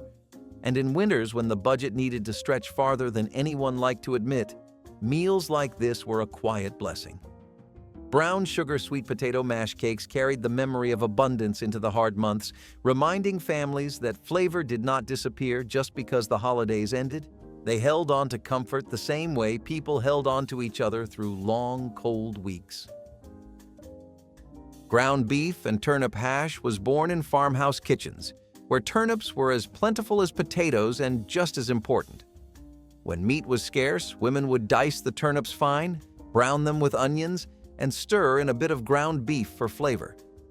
The turnips softened but kept a slight bite, their peppery taste blending beautifully with the savory meat. Everything cooked together in a skillet until golden and fragrant. It was the taste of thrift, of stretching what the land gave until it lasted through winter. Served hot with a fried egg or a slice of bread, it was a meal that required little but gave plenty. Farmers came in from the fields to eat it, grateful for its warmth and weight. It was not fancy, but it carried the flavor of resilience, the reminder that the simplest foods are often the most honest. Butter and sugar sandwiches were the childhood candy of the broke and content.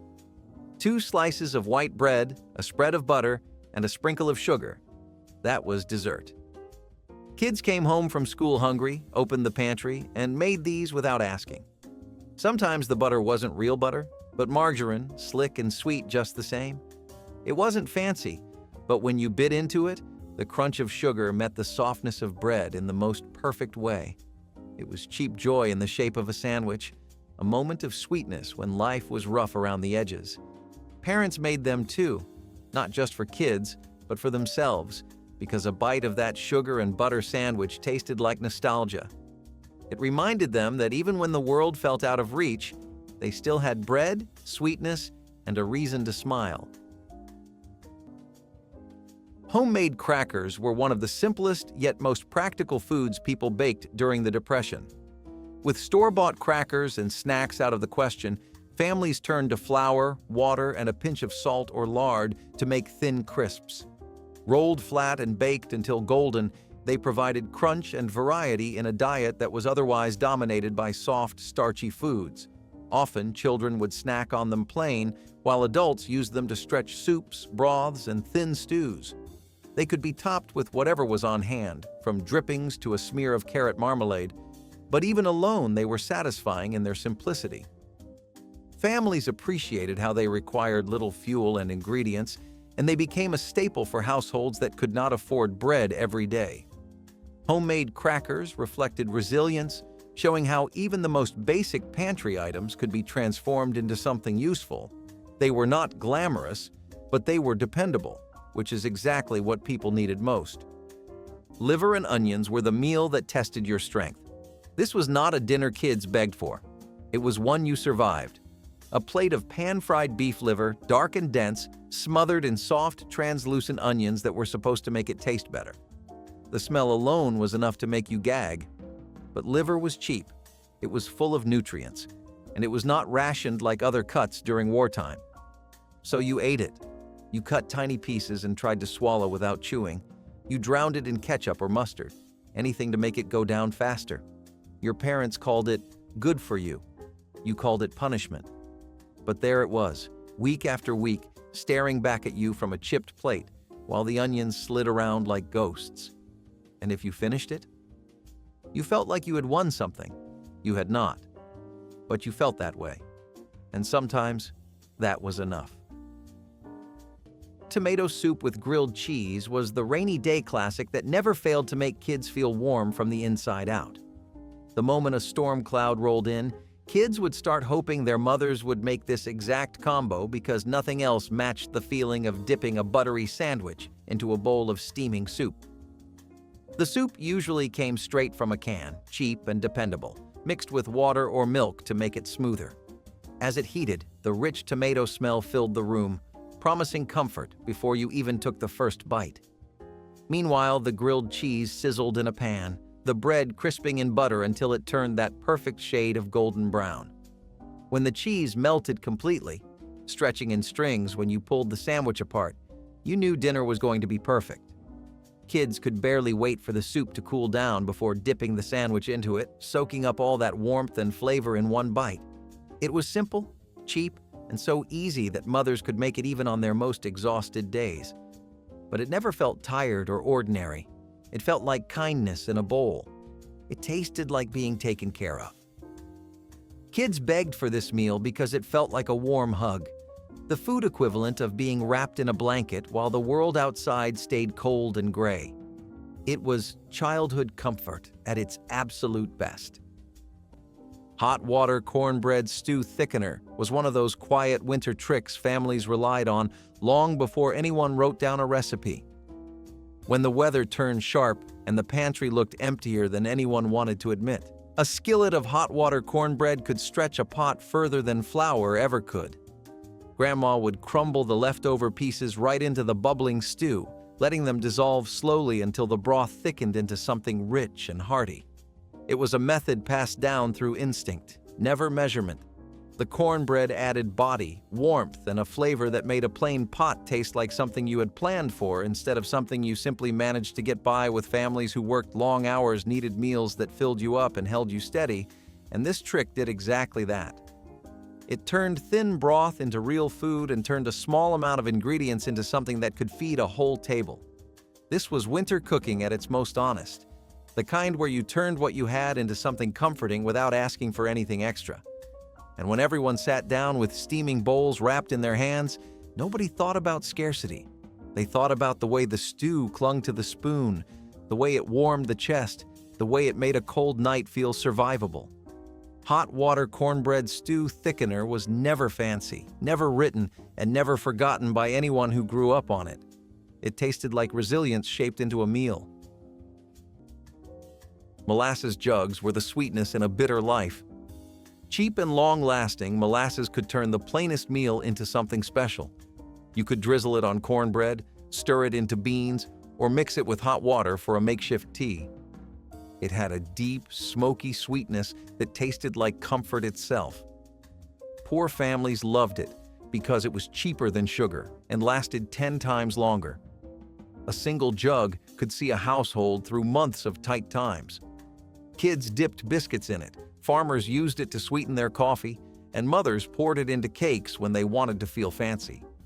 That thick, dark syrup was more than food.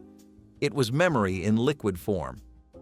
When money was thin and cupboards nearly bare, molasses was the one indulgence you could still afford.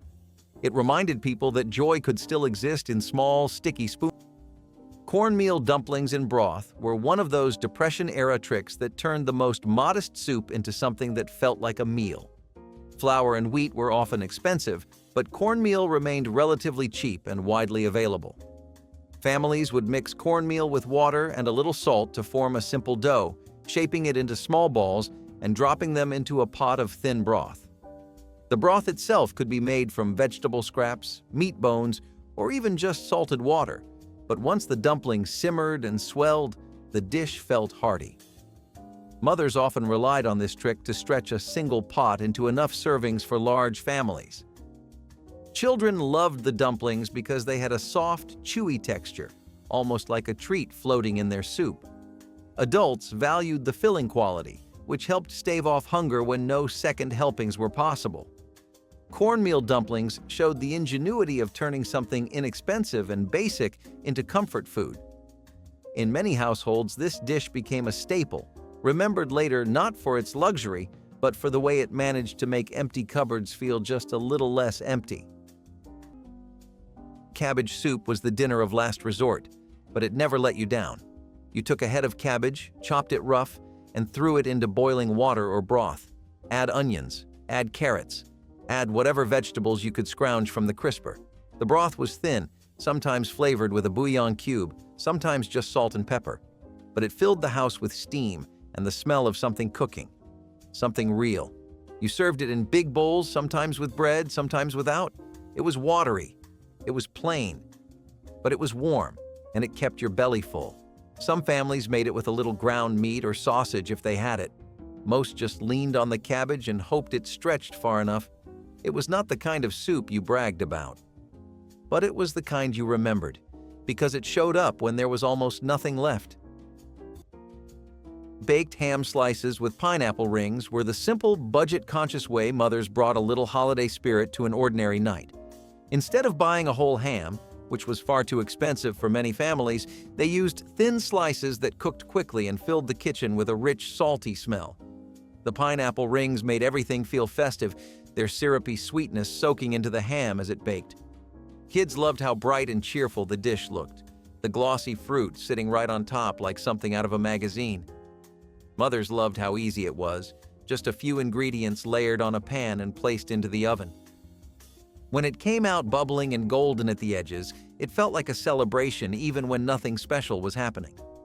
For kids, it tasted like the fancy meals they imagined other families ate, even though theirs was made with thrift and creativity.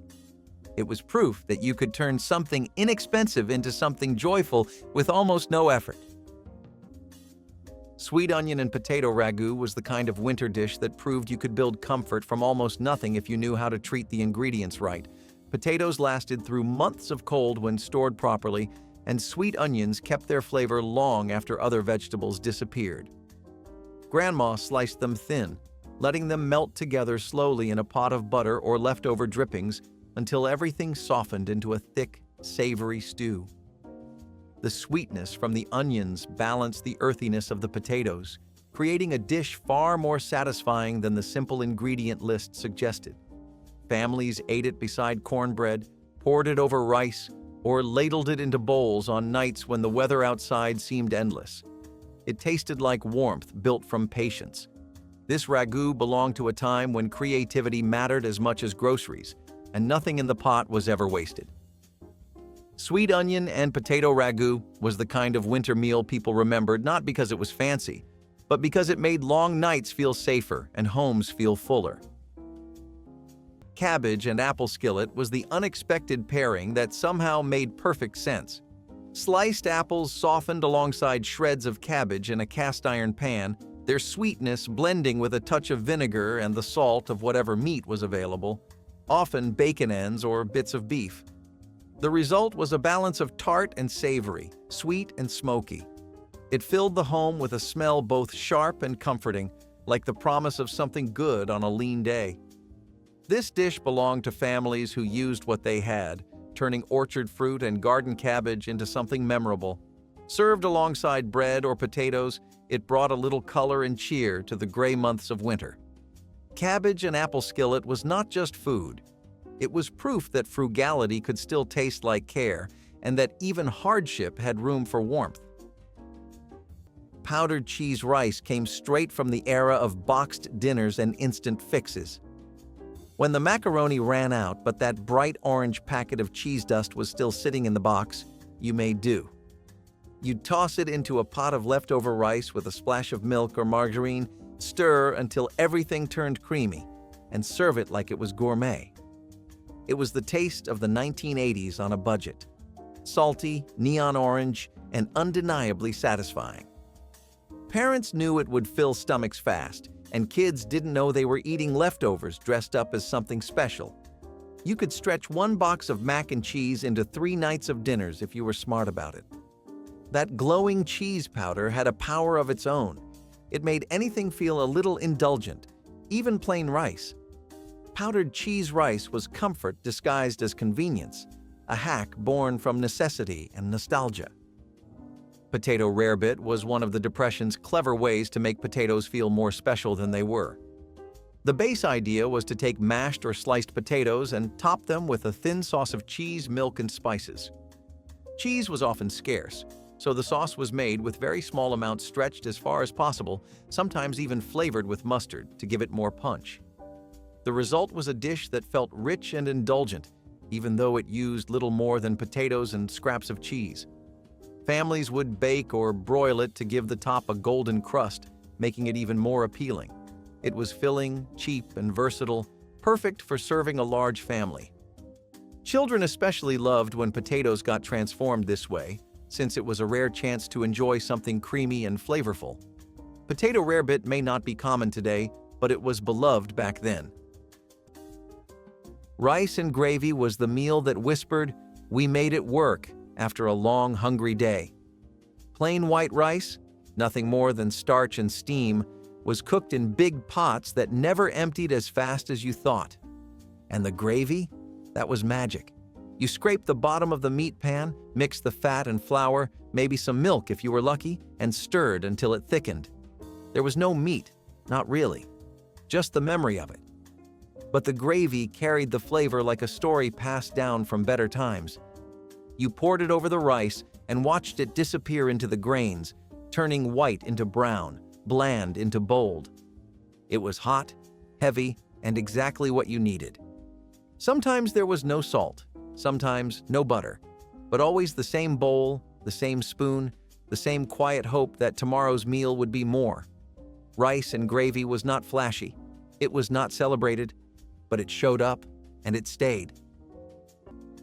Peanut butter and celery rice surprised many families with its simple combination of protein and crunch, while staying true to the spirit of economical cooking. Hot-cooked rice was stirred with a generous spoon of peanut butter until it melted into a creamy coating, then finished with finely diced celery for freshness and texture. The nutty flavor provided satisfying richness without the need for meat, while the celery added a pleasant bite that kept each spoonful lively. Children enjoyed the mild sweetness of the peanuts, and parents appreciated how the dish delivered both carbohydrates and protein at a very low cost. It could be served as a warm side dish or as a light vegetarian main course alongside a crisp salad. This inventive recipe reflected the era's openness to global influences and practical experimentation, proving that even unexpected pairings could become a family favorite. Peanut butter and celery rice stands as a delicious reminder of how 1960s cooks stretched their budgets while creating meals that were nourishing, flavorful, and delightfully different. Hot dog boats with melted cheese were the kind of fun, silly, absolutely irresistible meal that made every child feel like dinner had suddenly become a party. Mothers made them by slicing hot dogs down the center, filling the opening with a strip of cheese and popping them under the broiler until everything bubbled and browned. The hot dogs curled just enough to cradle the cheese, creating that little boat shape that kids thought was hilarious. The smell hit fast, a mix of smoky hot dog and melting cheese that could pull a kid from any room in the house.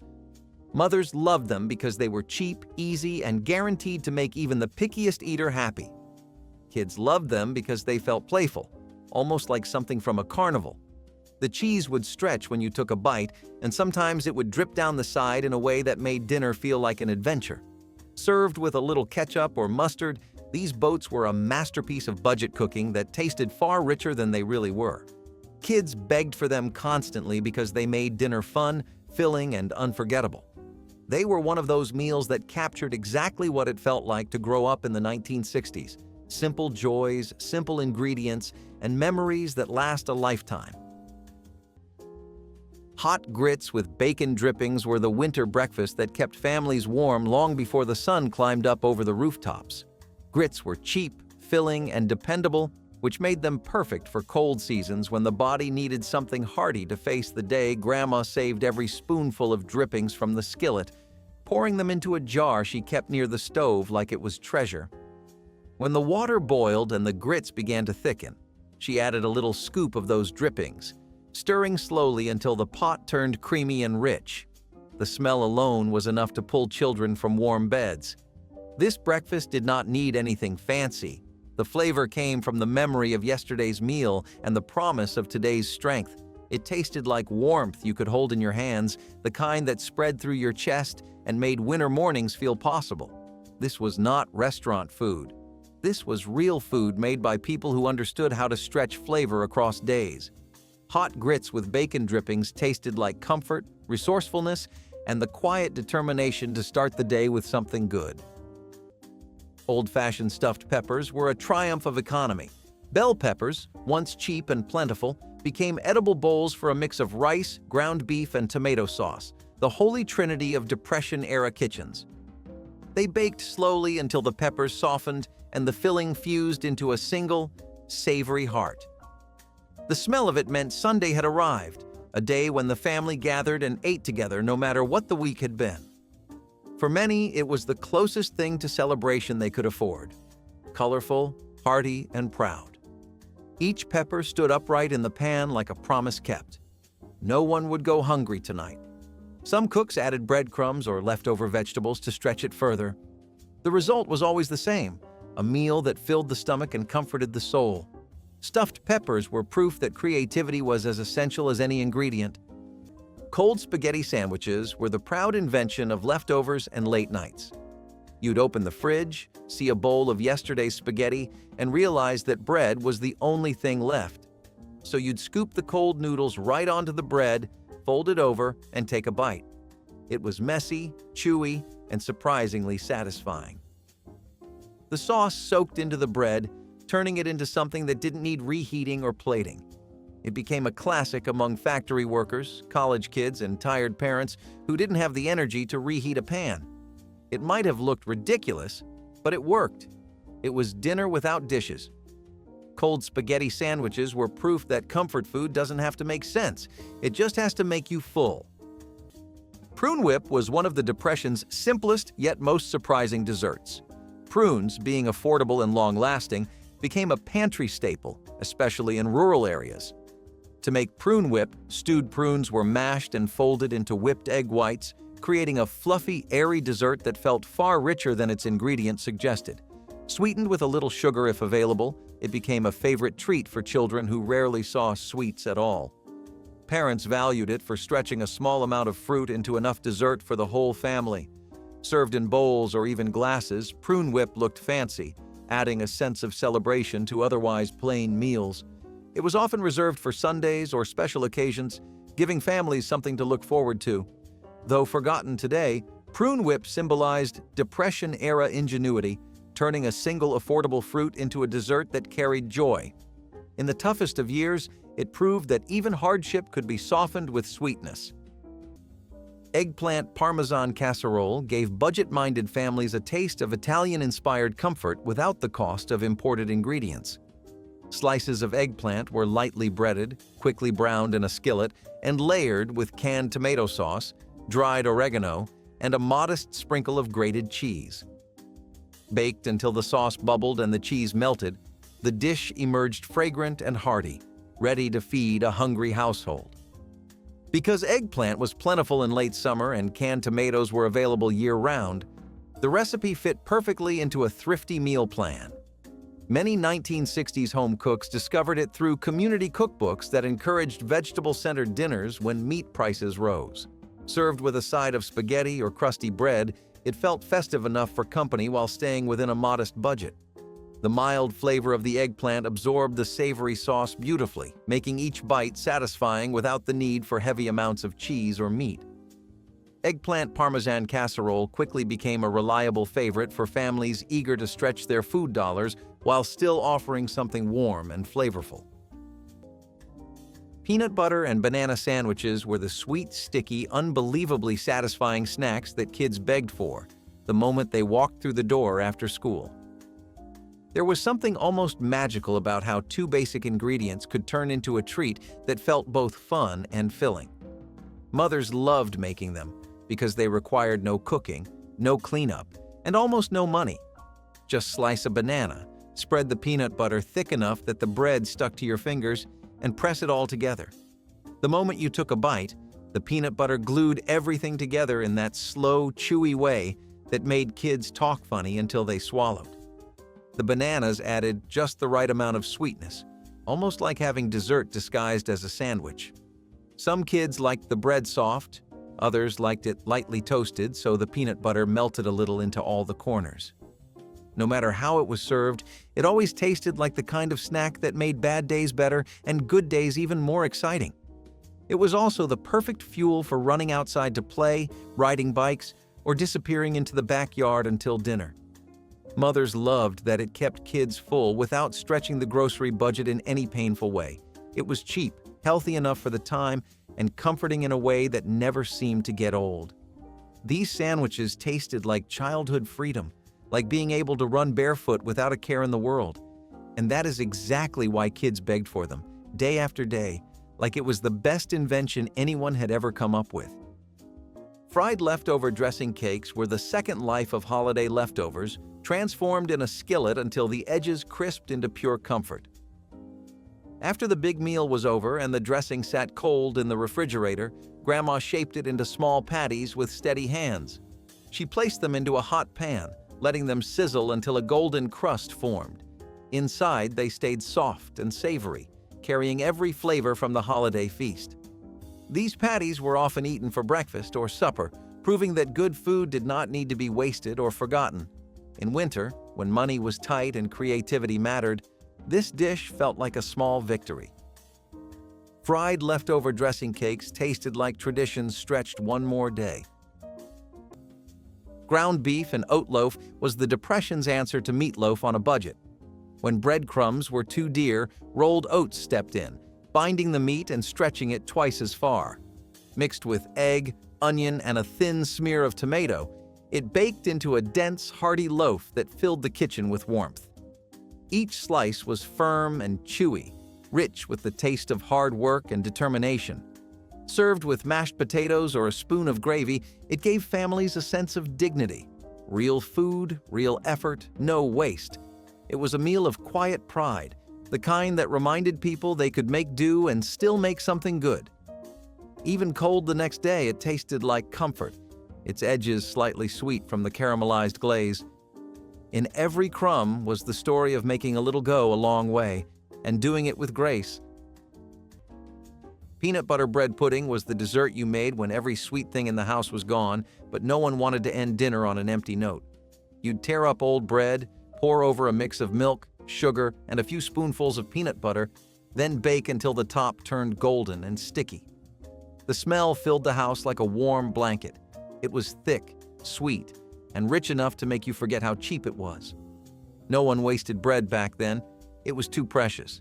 If you had bananas or raisins, you could toss those in, but most times it was just bread, milk, and peanut butter working overtime. Families made it in square pans or cast iron skillets, serving it hot with a drizzle of syrup if they were lucky. It wasn't a fancy dessert, but it was one that made you close your eyes with that first bite.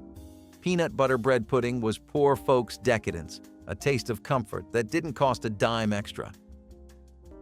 Tuna noodle casserole was the king of kitchen creativity. If you had a can of tuna, a box of noodles, and a single can of soup, you had dinner. This was the casserole that held families together after World War II, the kind of meal that said, "We are broke, but we still eat warm." You dumped the noodles in boiling water, stirred in the tuna, and cracked open that can of cream of mushroom soup like it was the secret to survival. It all went into one big dish, mixed until gray and gloppy, then topped with whatever crunch you could find. Maybe crushed potato chips, maybe stale breadcrumbs. If you were lucky, a little shredded cheese. But that was rare. Tuna noodle casserole was not supposed to taste good. It was supposed to be enough. And it was. It warmed up the house and made it smell like something was baking. That mattered more than you think. Sometimes it fed 6 people on $3. Sometimes you made it again the next day with what was left in the pan. It was frugal, filling, and strangely comforting.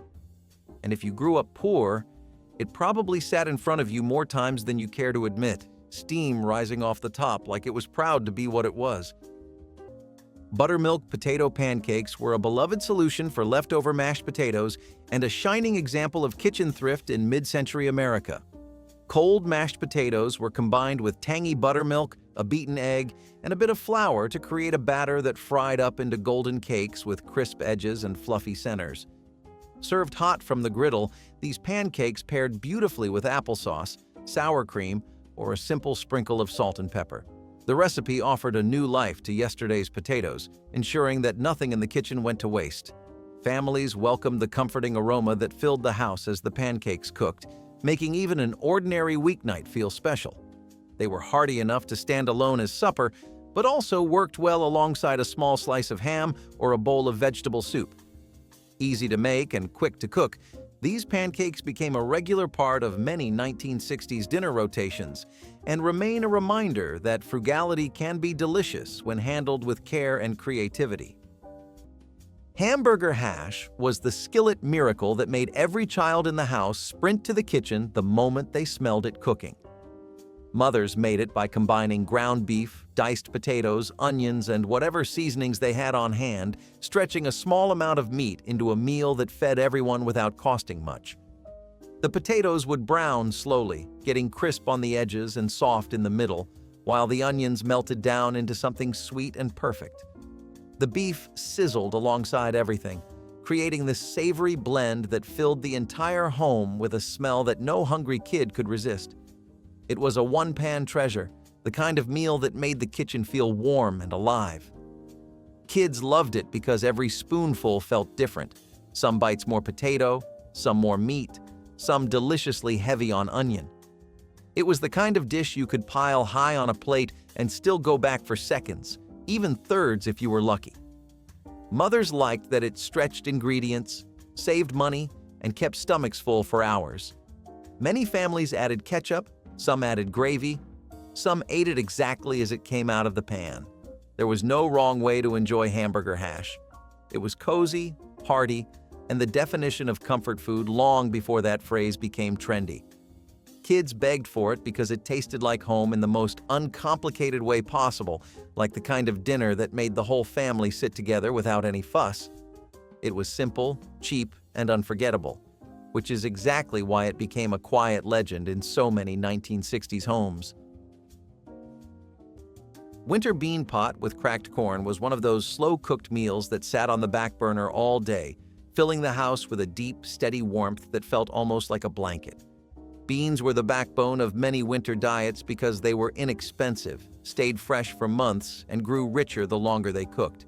Grandma poured them into the pot, added cracked corn for texture, and let everything simmer until the beans softened and the corn swelled into tiny bursts that made every spoonful feel hearty.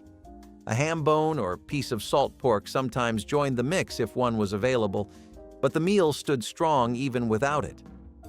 This pot fed large families with little effort, stretching into dinner, then leftovers, then the stew that came after the leftovers. It was the kind of food that held people together when the days felt long and the nights felt colder than anyone liked. Winter bean pot with cracked corn tasted like steady, quiet strength, built one simmering hour at a time. Mayonnaise and tomato saltines were what passed for luxury when the lights were dim and the pantry looked bare. You'd take a sleeve of saltines, smear each one with a bit of mayonnaise, then press on a slice of tomato fresh from a neighbor's garden or the grocery discount bin, sprinkle a little salt, maybe pepper if you had it, and you were set. Folks called them poor man's canapés, but they tasted like victory after a long day. It was the kind of snack you made barefoot at the kitchen counter with a glass of sweet tea sweating beside you. Kids thought it looked strange, but always came back for another bite because it hit that perfect balance between creamy, salty, and sharp. You could find families across the South and Midwest doing the same thing late at night, catching reruns on television with a paper towel full of saltines in hand. There was no need for fine dining or silver spoons, just a little mayonnaise, a ripe tomato, and something cold to drink. It wasn't just a snack. It was a reminder that the simplest things could feel fancy when you needed them to. Cream chipped beef on toast was the kind of meal that did not ask for approval. It just showed up. Soldiers had it in mess halls, factory workers had it on break. And if you grew up poor, you probably stared at that milky white sauce clinging to thin strips of salty beef, wondering why it always tasted like desperation with a pinch of comfort. The dish was nicknamed SOS, and no, that did not stand for Save Our Souls, though maybe it should have. It was stuff on a shingle, if you want the cleaned-up version. A slice of toast, barely toasted, because who was wasting electricity on that? Then came the sauce, a flour-thickened mix of butter, milk, and cheap dried beef. Sometimes not even real beef, just salty mystery meat that tried its best. It hit the plate with a wet slap, and you ate it not because you wanted to, but because it was there. Because there was nothing else. It was World War leftovers cooked for peacetime kitchens, and it filled you up, whether you liked it or not. Today, it lives mostly in memory and old military cookbooks. But for those who ate it every week, it is not something you forget. You never really forget what it feels like to scrape the last bit of sauce off your plate with a slice of bread you wish was thicker. Apple sausage bread. Pudding married sweet and savory flavors in a way that perfectly captured the experimental spirit of the 1960s kitchen. Day-old bread cubes soaked up a custard of milk and eggs before being mixed with diced apples and small bits of sausage for richness. The dish baked until the top turned golden and the apples released their gentle perfume, filling the home with an inviting scent. By using stale bread and modest amounts of meat, thrifty cooks created a dinner that felt both indulgent and practical. The sweetness of the fruit balanced the smoky sausage, while the custard kept every bite moist. Families often served it with a simple green salad for contrast or a drizzle of maple syrup when they wanted extra sweetness. This recipe highlighted the era's willingness to blend unexpected flavors while keeping costs low. Leftovers reheated beautifully for breakfast the next day, making it a true two-meal wonder that reflected the frugal yet inventive cooking style of mid-century American households. Fried bologna sandwiches were the crown jewel of cheap meals that somehow tasted like pure magic to a 1960s kid. You would hear that sizzle hit the pan and instantly know something good was coming. Mothers did not need fancy cuts of meat to keep kids happy, just a thin slice of bologna and a hot skillet. The edges curled as it cooked, forming that little bowl shape every kid waited for. Some wanted it soft, others begged for it crisp, but everyone agreed it tasted perfect. Then came the soft white bread, the kind that practically melted when you bit into it. Maybe you added mustard, maybe not. but the flavor never needed help. It was salty, warm, and comforting in a way that felt bigger than the ingredients. Mothers loved it because it took almost no time, and kids loved it because it never once felt cheap. Fried bologna sandwiches were childhood on a plate, simple and perfect every single time. Barrel-stored apple skillet fry was a winter staple that carried the taste of fall into the coldest months.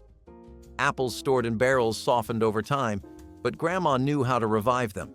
She sliced them thin, tossed them into a hot skillet with butter and sugar, and let them cook until they turned golden and fragrant. Spices like cinnamon or nutmeg added warmth that spread through the whole house. This dish was simple, but it felt luxurious when fresh fruit was long gone. It reminded families that sweetness could last through winter if you cared for it properly. Every bite tasted like a memory saved for later, a reminder that nothing truly good disappears. Hot cocoa made from cocoa powder and canned milk was the winter comfort drink families relied on long before store mixes became common. The cocoa powder clumped stubbornly, and the canned milk thickened everything into a richness that felt almost decadent.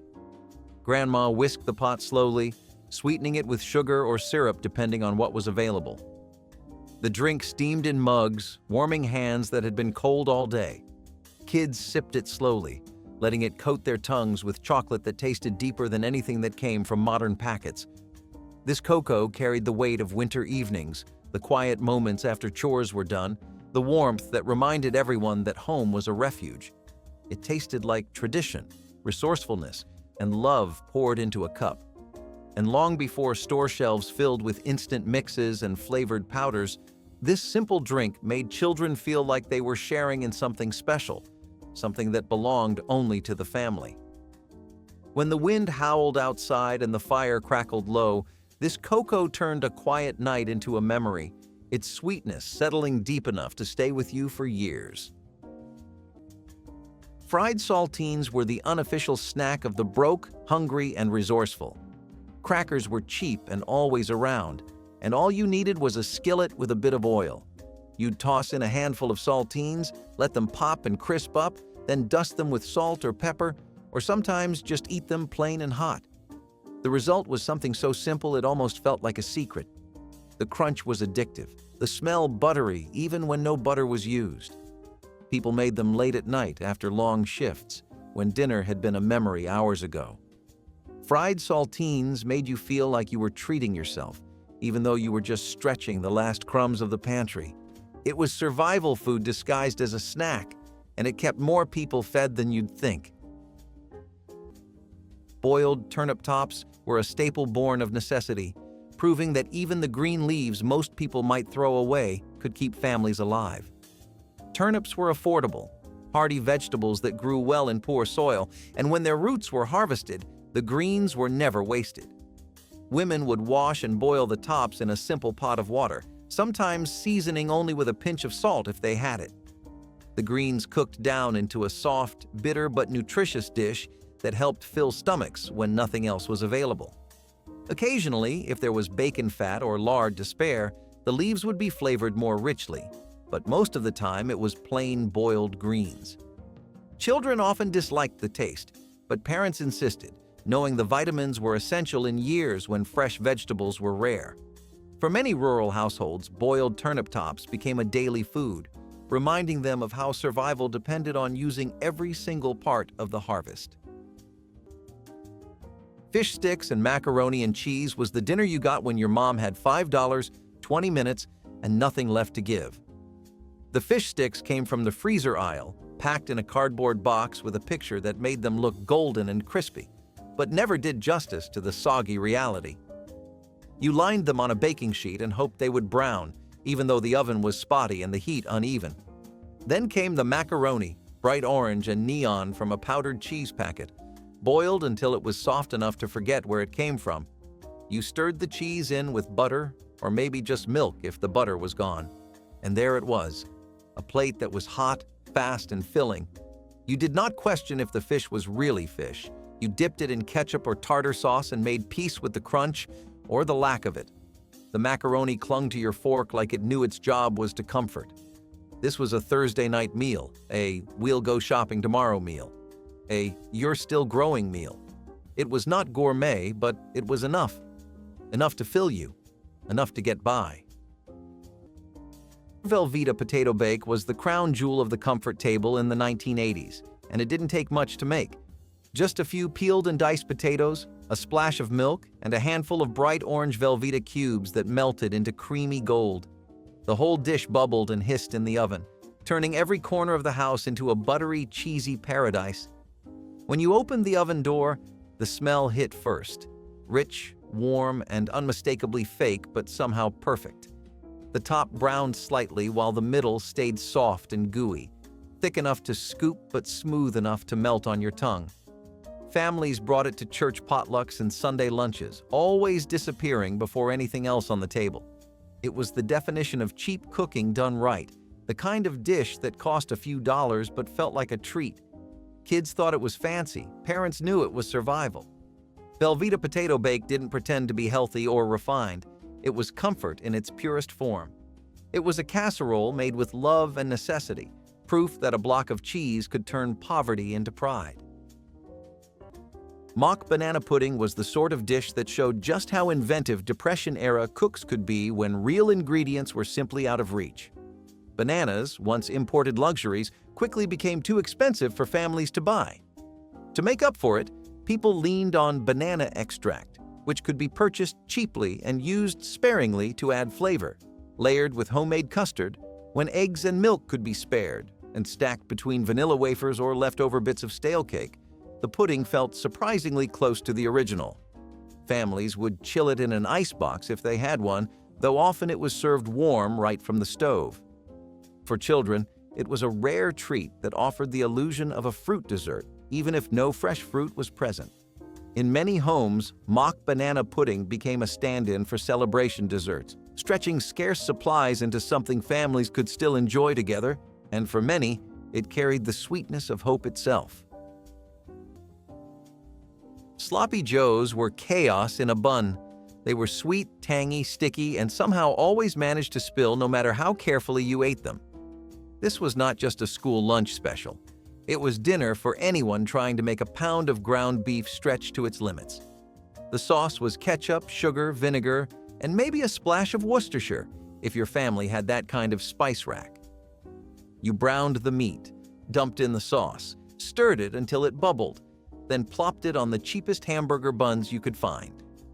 The kind that disintegrated under pressure. If you were feeling fancy, maybe you toasted the buns. If you were feeling realistic, you just got paper towels ready. Sloppy Joes made no effort to be elegant. They were messy, loud, and comforting, the kind of meal that made a mess of your face and your plate, but you ate every bite because it tasted like sugar and salt and home. You ate fast because it would soak through the bread if you waited, and you never complained because this was one of the good ones, one of the rare meals that actually felt like a treat. Cornflake-crusted fish squares were a playful answer to the challenge of making inexpensive whitefish appealing to the whole family. Thin fillets of cod or haddock were cut into squares, dipped in milk and egg, and coated with crushed cornflakes left over from breakfast. Baking or frying turned the cereal coating into a crisp, golden crust that sealed in moisture and added a gentle sweetness. This recipe allowed households to use affordable frozen fish while giving it a texture reminiscent of more expensive fried seafood. Children found the crunchy coating irresistible, and parents enjoyed how quickly the dish came together on busy weeknights. The cornflakes acted as an economical substitute for breadcrumbs and made use of pantry items that might otherwise go stale. Served with a squeeze of lemon or a side of tartar sauce, these fish squares brought a fun and frugal twist to the dinner table, showing the inventive spirit of 1960s cooking where nothing in the kitchen ever went to waste. Canned chili over rice was the hearty, bold-flavored meal that made kids feel like they were eating something adventurous, even though it came straight from the cupboard. Mothers relied on it because a single can could stretch far when poured over a pot of plain rice. The chili's warmth soaked into every grain, turning a bland base into something rich, and filling kids loved the mix of textures. The soft rice, the thick chili, the little bits of meat that felt like treasure. The smell alone made the house feel lively, like something exciting was happening at the dinner table. It was cheap, fast, and guaranteed to keep everyone full. Mothers made it on nights when they needed something dependable, and kids begged for it because it tasted bigger and bolder than most budget meals. It was simple food that felt like a treat, the kind of dish families quietly relied on more than they realized. Salted fish winter hash was the frugal, filling meal families leaned on when fresh meat was too expensive or hard to find. Preserved fish lasted through the season, and Grandma knew exactly how to stretch it. She flaked the fish into a skillet with potatoes and onions, frying everything until the edges turned crisp and golden. The saltiness of the fish balanced the softness of the potatoes, creating a dish that was simple but satisfying. This hash filled the house with an aroma that felt strong and familiar, reminding families of old traditions and careful planning. Salted fish winter hash tasted like resilience, thrift, and the determination to create something good out of whatever the season offered. Canned Vienna sausage stew was the 1980s answer to dinner when the paycheck ran dry, but you still needed to feed everyone. Pop open a can of Vienna sausages, slice them up, and throw them into a pot with instant potatoes and green beans from another can. Let it all simmer in broth until the flavors came together, and you had a meal that felt bigger than it was. The sausages were soft, salty, and oily enough to add richness to the pot. It was a one-dish dinner that didn't need measuring cups or fresh anything. Moms across America called it pantry stew, and it filled houses with that familiar smell of survival and ingenuity. You'd eat it with white bread to soak up the gravy, and for a few minutes, everyone forgot how tight money was. It was a recipe that belonged to those who refused to go hungry, even if all they had was a can and a stove. Cheese-topped rice ring turned plain rice into an eye-catching centerpiece that delighted both family members and guests while keeping costs low. Cooked rice was mixed with beaten eggs and lightly seasoned before being pressed into a greased ring mold and baked until firm. After unmolding, the golden rice ring was filled with a medley of creamed vegetables such as peas, carrots, or spinach, then topped with a scattering of melted cheese for a touch of richness. This presentation gave the appearance of a special occasion dish despite relying on everyday pantry staples. Home cooks enjoyed how flexible the recipe was, allowing them to use leftover vegetables or whatever cheese they had available. It provided a balanced meal of grains, vegetables, and dairy while remaining budget-friendly and easy to prepare ahead of time. Cheese-topped rice ring stands as a testament to the imaginative flair of 1960s kitchens, where economical ingredients were transformed into something festive and memorable that could grace both a Sunday dinner table and a neighborhood potluck with equal success. Oven-baked drumsticks were the budget-friendly superstar of the 1960s dinner table, turning ordinary nights into something that felt special. Drumsticks were the cheapest chicken cut, stretching into enough portions for the whole family without costing much. Mothers seasoned them with whatever was available and let the oven do the work as the skin crisped and the meat stayed juicy. The rich, savory smell drifted through the house, calling kids into the kitchen long before dinner was ready. Kids loved eating them with their hands, feeling like the whole drumstick belonged just to them. Mothers loved how easy and foolproof the recipe was.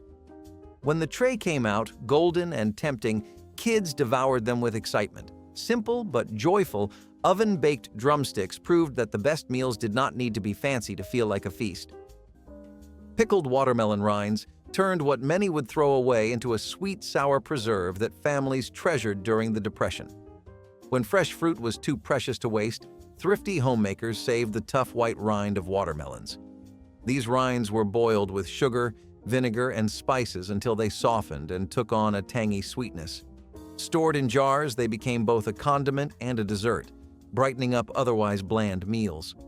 Children loved them for their unexpected flavor, and adults valued how nothing went to waste. Victory gardens often produced watermelons, and in households where money was scarce, even the rinds had value. Pickled watermelon rinds were served alongside beans, bread, or meats when they could be found, making ordinary meals feel more lively. Many families kept recipes for these preserves, passing them down as reminders of how every scrap could be used. The dish was both resourceful and flavorful, embodying the resilience that defined Depression-era cooking. Gizzard and onion winter gravy was the kind of meal saver families relied on when the cold months stretched longer than the pantry ever wanted. Gizzards were inexpensive, tough, and often overlooked, but Grandma knew exactly how to turn them into something tender and deeply flavored. She simmered them low with onions until the whole pot softened, filling the kitchen with a smell that felt richer than anything that came from a fancy cut. When the gizzards were finally ready, she chopped them small and stirred them back into the pan drippings to create a gravy thick enough to coat the back of a spoon. This gravy stretched across biscuits, rice, leftover potatoes, or anything else that needed a little warmth to become a full meal. Families depended on it because it turned almost nothing into something worth gathering around. In houses where food needed to last and every scrap counted, gizzard and onion gravy was not just a dish, it was a solution. It wrapped cold days in a flavor that made winter feel less harsh and more hopeful. This was the kind of recipe passed down through memory, the kind of comfort that lived in the hands of those who had survived hard seasons before. Every bite tasted like ingenuity made edible, proof that winter could be softened with a little patience and a lot of heart. Cabbage coleslaw proved that absolutely nothing went to waste in the Depression era. While most people today throw away the tough core of a cabbage, thrifty families of the 1930s shaved it finely to make a crunchy salad. With vinegar, a little sugar, and maybe a pinch of salt, it transformed into something tangy and surprisingly refreshing. Carrots or onions, if available, might be added for color and flavor, but often it was just the cabbage core itself. It became a side dish for meals that otherwise would have been too plain or heavy, adding brightness without any real cost. This slaw was a simple reminder that waste was not an option, and even what many considered garbage could become a dish worth serving. Families learned to enjoy the sharp taste and crunchy bite, and for some it even became a regular part of the dinner table. Pancake batter corn dogs were the carnival you made when you couldn't afford the fare. You'd mix up a bowl of pancake batter, slice hot dogs into chunks, and spear them with whatever you could find: forks, chopsticks, or even straws. Then came the best part: dipping each one into the batter and dropping it into hot oil until the outside puffed up and turned golden. The smell alone could make the whole block jealous. Sweet, crispy, and greasy in all the right ways, they were chaos turned delicious. Families made them on Friday nights when they wanted to give the kids something fun without spending anything extra. Sometimes they dipped them in syrup, sometimes in ketchup, sometimes both. There were no rules. You could fry 10 of them for the cost of one real corn dog, and everyone got seconds. They were crunchy on the edges, soft in the middle, and gone in minutes. Pancake batter corn dogs were a reminder that joy didn't need money. It just needed a little imagination and a lot of hot oil. In a world that felt hard, these golden bites brought a little laughter back to the table. Meatloaf was a handshake between hard times and good intentions. It was not steak, it was not even roast. It was ground beef stretched with breadcrumbs, onions, and eggs, molded into a loaf like it wanted to be something more. You baked it in a pan until the edges browned, and if you had ketchup, you glazed the top until it caramelized into a sweet, sticky crust. Meatloaf was a family meal, a leftover meal, a please God let this last 3 days kind of meal. It sat in the center of the table like it was proud to be made out of scraps. And maybe it was. It held together, even when everything else felt like it was falling apart. Slice by slice, you ate it with mashed potatoes or just plain white bread, soaking up every bit of flavor. It was dense, it was heavy, and it was honest. Because meatloaf never pretended to be more than what it was, a way to make something out of not enough. Hominy and bacon casserole offered hearty satisfaction with minimal ingredients, highlighting how resourcefulness defined many mid-century meals. Creamy canned hominy provided a naturally sweet base that absorbed the smoky flavor of crisp bacon bits sprinkled throughout. A light sauce of milk and butter bound everything together before baking, creating a dish with comforting richness despite its simplicity. Families often served it as a main course with a side of green vegetables or a slice of cornbread, making it a complete and inexpensive dinner. Homony's long shelf life and low price made it a dependable pantry staple, while just a few strips of bacon added enough depth to please meat lovers without straining the budget. The casserole reheated beautifully, so leftovers were welcomed for quick lunches the next day.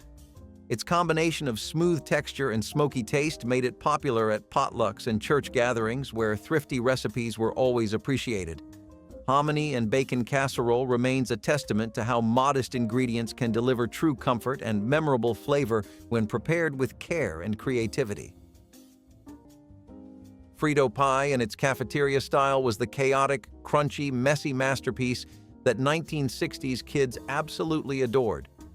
It was not fancy or expensive, but it tasted like pure childhood joy. Corn chips formed the base, sometimes poured onto a plate, sometimes eaten straight from the bag. Hot chili or seasoned beef melted the chips just enough, and a shower of cheese glued the whole thing together. Kids loved the mix of textures: crispy edges, soft centers, savory meat, and gooey cheese. It felt fun and a little rebellious, like party food pretending to be dinner. Mothers loved how quick and cheap it was, perfect for busy nights. To kids, it tasted like loud cafeteria lunches, and after-school laughter. Frito pie was pure 1960s magic, unforgettable to anyone who grew up with it. Snow Ice winter treat was the kind of dessert made only when the weather allowed and families were willing to believe in small magic. Children raced outside with bowls when the snow fell clean and soft, scooping the freshest patches before footsteps ruined them. Grandma mixed the snow with milk, vanilla, or whatever sweet syrup she had, stirring quickly before it melted into slush. The result was light, cold, and sweet, a winter miracle that cost nothing and delighted everyone. This treat was born from imagination, resourcefulness, and the willingness to find joy in scarcity. It tasted like childhood, like laughter echoing through cold air, like winter turned into something gentle. Snow Ice winter treat was a memory more than a recipe, one that families held close long after the snow disappeared. Ritz Cracker Tuna Melt Bake was the definition of 1980s ingenuity, a dinner built from scraps that somehow felt like a feast. You'd mix canned tuna with a spoonful of mayonnaise, maybe stretch it with a little celery or onion if you had it, and spread it into a battered casserole dish. Then came the magic: a blanket of crushed Ritz crackers sprinkled over the top, glistening with butter, and a few slices of processed cheese layered for good measure. When it baked, the edges browned, the middle bubbled, and the smell filled the whole apartment like hope. It looked like luxury, but it was born from frugality. You could feed a whole family on one can of tuna and half a box of crackers and still have leftovers for the next day. Kids fought over the crispy top layer while parents smiled in relief. It wasn't glamorous, but it was dependable, comforting, and rich in all the right ways. This dish didn't just fill plates, it filled the silence that hunger left behind. Ritz Cracker Tuna Melt Bake turned a handful of cheap ingredients into something that tasted like victory after another long, hard day. Mock fish cakes were a thrifty invention for families who longed for seafood but could not afford it during the Depression. Instead of fish, mashed beans or leftover potatoes were seasoned with onions and herbs, then shaped into patties and fried. When browned in a pan, they resembled fish cakes in both texture and appearance, providing the illusion of a more expensive meal. Families often relied on beans because they were cheap, nutritious, and available through relief programs, making them the perfect base for this dish. Some households even added breadcrumbs or stale crackers to stretch the mixture further. While it might not have carried the same flavor as real fish, it was filling and hearty, which mattered most in those years. For many children, mock fish cakes became a familiar supper, remembered later with a mix of humor and nostalgia. They embodied the era's spirit of improvisation, turning simple, humble ingredients into something that felt like a substitute for luxury. Fried potatoes and onions were the poor man's hash, a skillet full of sizzling honesty. You sliced the potatoes thin, tossed them in a pan with oil or bacon grease, and added onions until the whole house smelled like something was finally cooking. It was loud, smoky, and always worth the wait. The edges got crispy, the centers stayed soft, and the onions caramelized just enough to make you forget there was no meat. There was no recipe, just instinct and repetition, the kind passed down by watching, not reading. One pan, one burner, and the hope that there was enough to go around.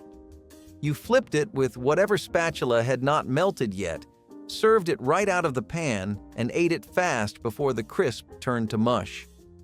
This was breakfast, lunch, or dinner, whatever you needed it to be. You could dress it up with ketchup or cheese or just eat it plain. No one judged. It was filling, cheap, and tasted better than most things you could afford. In the right moment, it tasted like comfort. In the wrong one, it tasted like the only option. But either way, it got the job done. Green bean croquettes brought new life to leftover vegetables, turning them into crispy patties that satisfied even the pickiest eaters. Cooked green beans were mashed with breadcrumbs, a beaten egg, and a sprinkle of herbs, then shaped into small rounds and pan-fried until golden on the outside and soft within. This dish allowed thrifty homemakers to stretch a handful of beans into a full meal, pairing perfectly with a dollop of ketchup or a simple white sauce. Children loved the crunch, and parents appreciated the low cost and quick preparation time. Green bean croquettes also demonstrated the growing influence of European cooking techniques in American kitchens, where frying and breadcrumb coatings were becoming increasingly popular. Served alongside a salad or a scoop of mashed potatoes, they brought variety and texture to the dinner table without adding strain to the grocery budget. Their lasting charm lies in the way they prove that even the simplest leftovers can be turned into something special when treated with care and creativity. Hot dogs and pork and beans were the kind of meal that felt special even though everything came from a can or a simple package. Mothers liked it because it was easy, and kids loved that sweet and salty mix that felt like comfort in a bowl. She sliced the hot dogs, let them sizzle in a skillet, then poured the thick beans over the top so everything could bubble together. The smell alone made kids hover around the stove waiting for their plates. It was cheap, filling, and needed nothing but a fork or a piece of toast to feel complete. Some families added onions, others kept it plain, but every family agreed it tasted like the best kind of simplicity.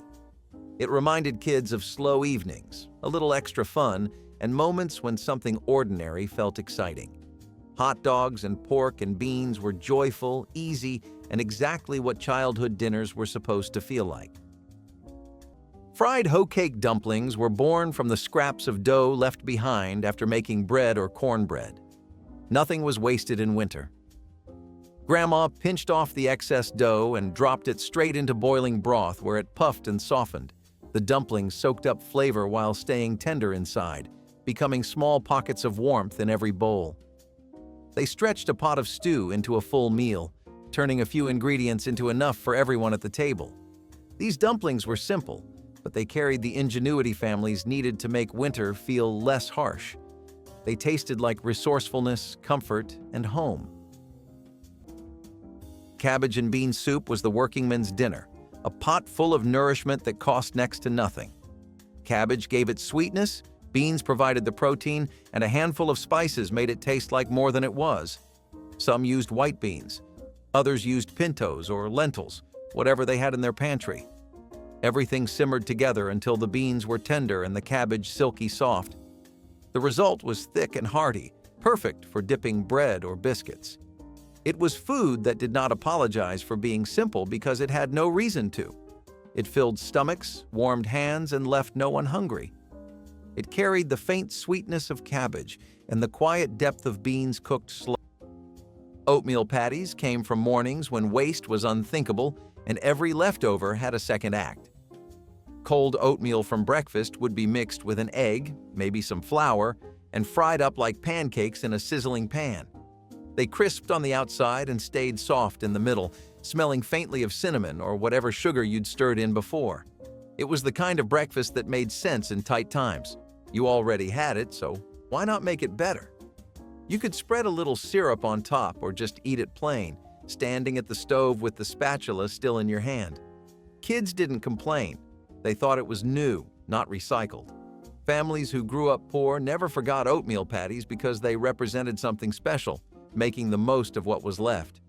Even when money got better, you'd find people still frying them up out of habit. The golden edges, the smell of butter, the sizzle, it was breakfast reborn. Rolled oat meatloaf was another way people made do when meat was a rare luxury during the Depression era. The idea was simple. Oats were cheap, filling, and easy to find, so they became the backbone of many loaves when ground beef was scarce. Housewives would combine rolled oats with onion, a little broth or tomato juice, and perhaps an egg if one could be spared, then bake it until firm. The oats took on the flavor of the few seasonings and drippings that were used, giving the illusion of meat even if very little was present. If there was any beef or pork to add, it stretched further thanks to the bulk of the oats.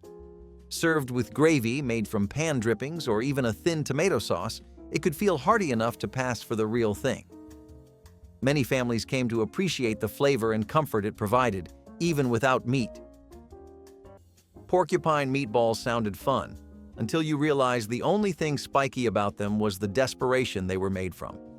These were meatballs born in the hard times, made by mixing ground beef with uncooked rice to stretch every last ounce of protein. They simmered in tomato sauce, and as the rice cooked, it poked out like little white quills. That is where the name came from, someone trying to make poverty sound cute. But if you grew up poor, you know this was not about being clever. It was about making half a pound of ground beef feed a family of 5. They were fragile little things, barely holding together, and often baked in the oven or cooked in a pan until the sauce bubbled up like lava. The tomato sauce was always the cheapest kind, canned, oversalted, and slightly metallic.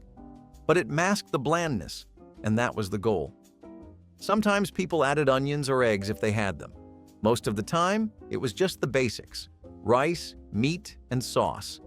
Dinner done cheap.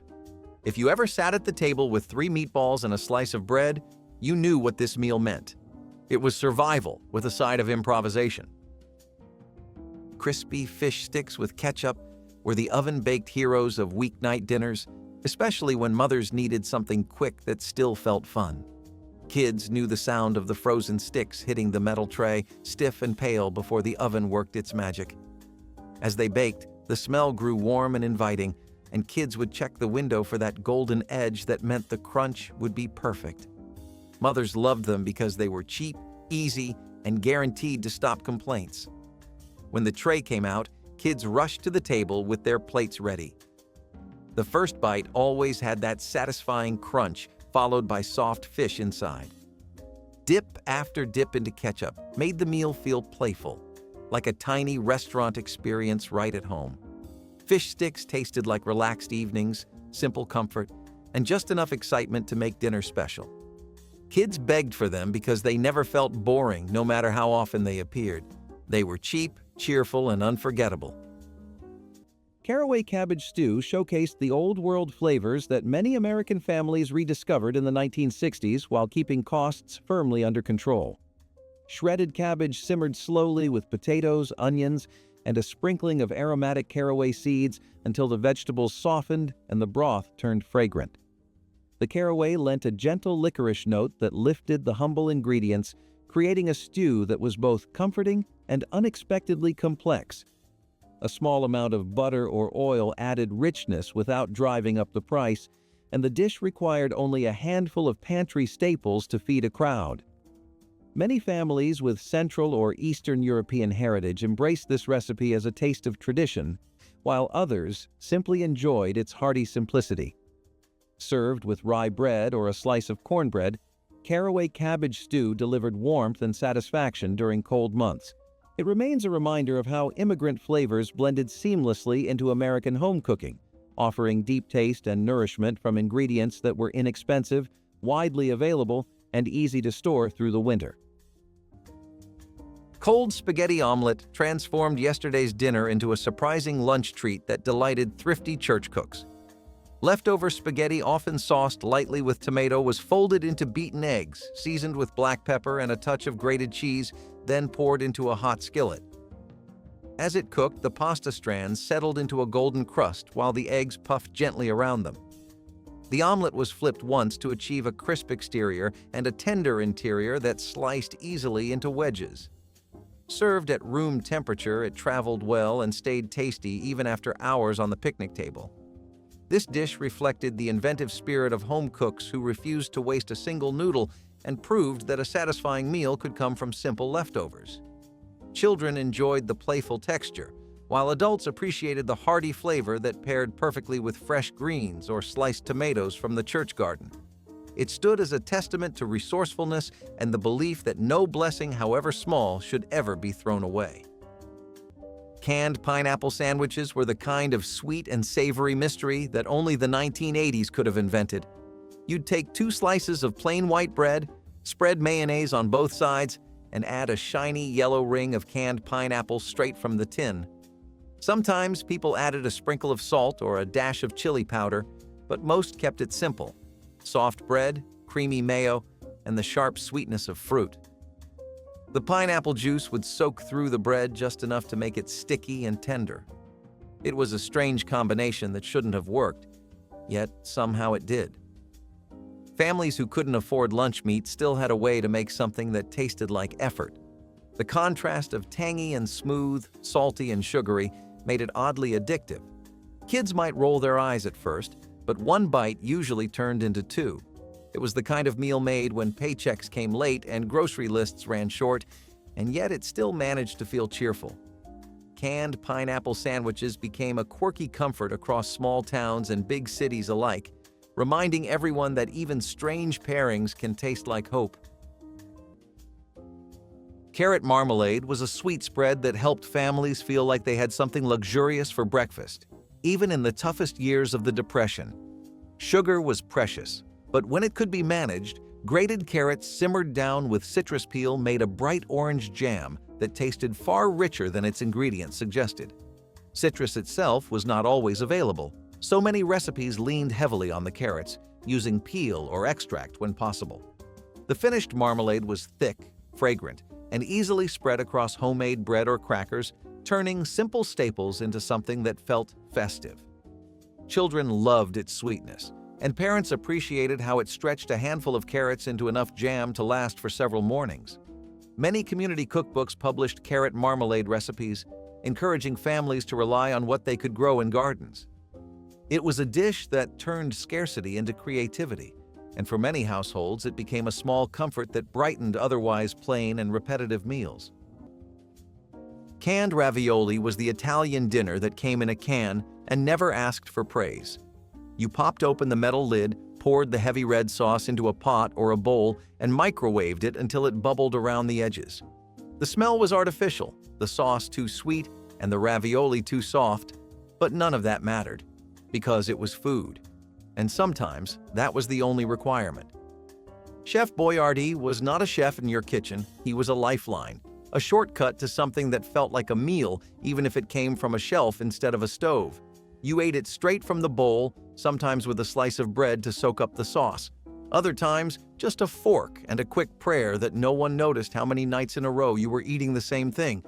The meat inside the pasta was more memory than substance, a whisper of protein in a sea of tomato. But it was hot, and it was filling, and it kept the stomach quiet when the cupboards were mostly bare. You were not proud of it, but you were grateful, because for $1 or less, it gave you something to hold on to. Cheddar grits casserole brought Southern comfort to weeknight tables while cleverly using scraps to stretch a grocery dollar. Cooked grits were stirred with sharp cheddar cheese, a splash of milk, and any small bits of leftover ham before being baked until the top formed a golden crust. The creamy base and salty accents provided warmth and satisfaction, making it a favorite for cool evenings or family gatherings. Because grits were inexpensive and widely available, this casserole offered a filling main dish that fed many mouths without straining a budget.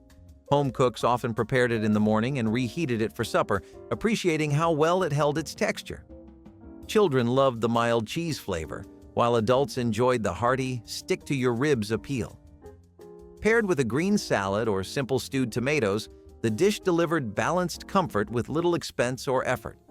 Its staying power in community cookbooks and church potluck menus shows how thrifty Southern traditions easily blended with mid-century convenience to create a meal everyone could enjoy. Banana pudding with vanilla wafers was one of the greatest budget desserts of the 1960s, the kind that made kids run to the kitchen the second they saw the bowl. Mothers liked it because it used inexpensive ingredients that turned into something special with very little work. The pudding was whisked until smooth and layered with bananas and wafers, each layer adding softness and sweetness. Once chilled, the cookies softened just enough to feel cake-like, creating that perfect creamy bite kids loved. It tasted like Sunday afternoons and family moments. Mothers served it on ordinary days or when bananas were starting to brown, and kids treated it like a celebration every single time. It was cheap, easy, and unforgettable, a dessert that felt like comfort itself. Molasses snow biscuits were the winter morning treat families depended on when cold wind rattled the windows and sugar was too expensive to use freely. Molasses poured slow like winter honey, thick and dark, stretching sweet flavor through dough that otherwise would have tasted plain. Grandma mixed flour, baking powder, lard, and just enough molasses to tint the dough the color of early morning shadows. She shaped them quickly, hands practiced, and placed them close together so they rose against one another like a small family huddled for warmth. When they baked, the kitchen filled with the deep scent of molasses that made the whole house feel less cold. These biscuits were soft inside, with a slight crust outside, the perfect thing to tear open and eat with butter if you had it or plain if you did not. They were born from practicality but tasted like comfort, proof that even the simplest ingredients could become something worth remembering. On winter mornings when the world outside felt frozen, these biscuits made the first hour of the day feel hopeful. They were not fancy, but they were dependable, and that meant everything. Molasses snow biscuits were the kind of food that stayed in families even when circumstances changed, whispered from one kitchen to another, because no cookbook ever bothered to capture their worth. Boiled hamburger gravy on bread was a working-class miracle that filled bellies and stretched a single pound of beef for days. Instead of frying the meat, folks would boil it in water until it crumbled into soft bits, then stir in flour and a little grease to make a thick, savory gravy. It wasn't pretty, but it smelled like home, and it soaked right through white bread like a promise. Some called it poor man's stew, others called it Tuesday dinner, but it was the same everywhere, simple, hearty, and cheap. It was the kind of meal you made when the fridge looked bare, yet somehow everyone left the table satisfied. The gravy clung to your fingers, the bread got soggy, and no one complained because it tasted like comfort. If you were lucky, you added pepper or onions, but even plain, it hit the spot. This was survival cooking that didn't apologize for itself, just warm, heavy food for long days and tired hearts. Corncob jelly was one of the most surprising Depression-era creations, turning what was usually discarded into something sweet and useful. After eating or cutting kernels from corn, families would boil the stripped cobs for a long time until the liquid turned golden. With sugar and sometimes pectin, this liquid became a jelly that spread easily on bread or biscuits. It had a mild corn flavor, slightly sweet, and it gave people a way to stretch ingredients without buying fruit for jams. Since sugar was often rationed or expensive, this jelly was seen as a clever way to create a sweet treat out of nothing more than scraps. Many families remembered it fondly, not only because it was thrifty, but because it represented resourcefulness at its finest. Children often spread it on cornbread or stale bread softened in milk, turning waste into dessert. It may seem odd today, but back then it was pure ingenuity. Spam and eggs were the emergency dinner that never felt like one. Spam was the meat that came in a tiny rectangular can, and once you heard that suction sound as it slid out, you knew what was coming. You sliced it thick or thin, fried it in a pan until it crisped at the edges, and served it alongside scrambled eggs that may or may not have come from a powder. It was salty, greasy, and surprisingly good, if you grew up eating it, that is. Some people looked down on Spam, but when money was tight, Spam was a lifesaver. It had a long shelf life, required no refrigeration, and could be stretched across several meals. It showed up in casseroles, sandwiches, and stews, but next to eggs, it felt like breakfast for dinner, which somehow made everything okay. You would douse it in ketchup or hot sauce, whatever you had, and you would eat it at a small table with mismatched chairs and flickering lights and think, this could be worse, and it often was. Celery and cheese soufflé brought elegance to an inexpensive vegetable that most people considered only a snack or soup ingredient. Finely chopped celery was sautéed with a bit of butter and folded into a fluffy base of beaten eggs and grated cheese before being baked until the top rose and browned. Despite its sophisticated appearance, the ingredients were simple and affordable, making it a popular choice for dinner parties on a budget. The soufflé delivered a gentle crunch from the celery against the airy texture of the eggs, surprising guests who expected something plain. Because the recipe relied on pantry staples like milk, eggs, and a small amount of cheese, it fit perfectly into the frugal cooking philosophy of the time. Home cooks loved that it felt fancy without requiring costly ingredients or specialized equipment. Served with a crisp salad or a slice of toasted bread, this dish turned an ordinary evening into a special occasion and demonstrated how a humble vegetable could take center stage in a memorable meal. Cheese toast under the broiler was the quick, melty after-school snack that could turn even the longest day around. Mothers made it because it took only a slice of bread, a sprinkle of cheese, and a few minutes under the broiler. As soon as the cheese bubbled and browned, the whole house smelled warm and comforting. Kids rushed to the kitchen the moment they heard that little sizzle. The edges of the bread crisped up while the center stayed soft, and the cheese melted into a perfect golden layer that stretched when they pulled it apart.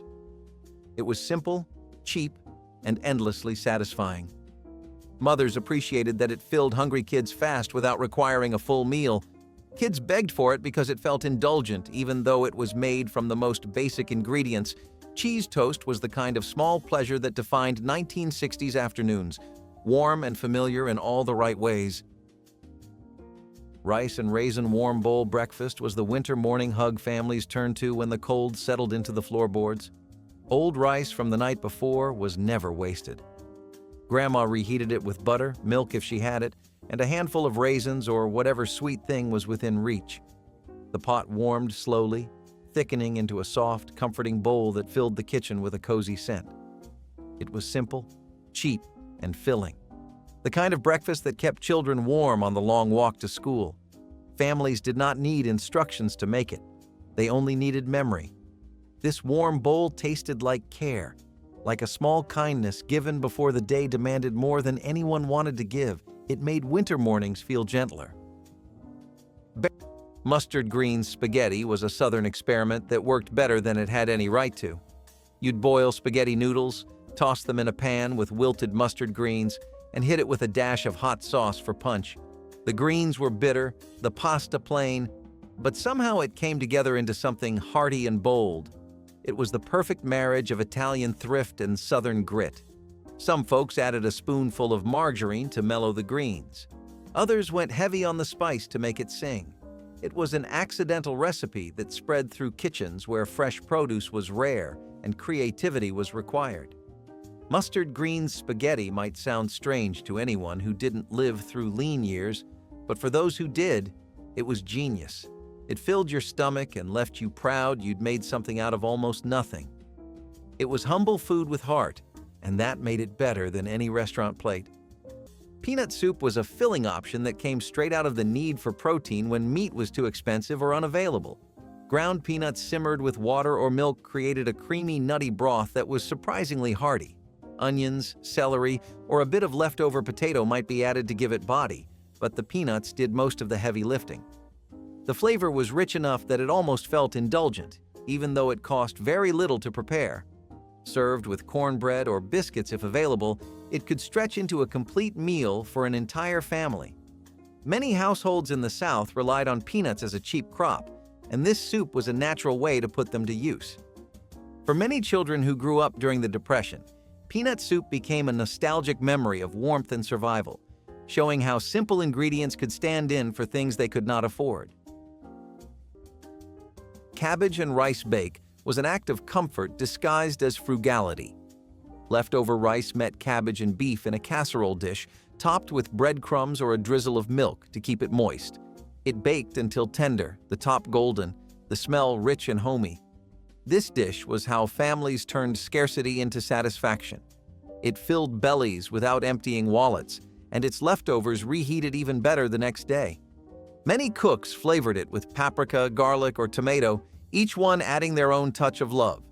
The rice made it stretch further, the cabbage made it wholesome, the beef made it feel complete.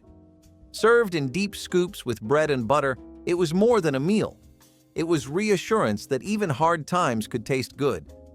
In quiet kitchens across America, cabbage and rice bake became the taste of perseverance made edible. Stewed okra and tomatoes from summer jars brought sunshine into the deepest part of winter, reminding families of months when gardens overflowed.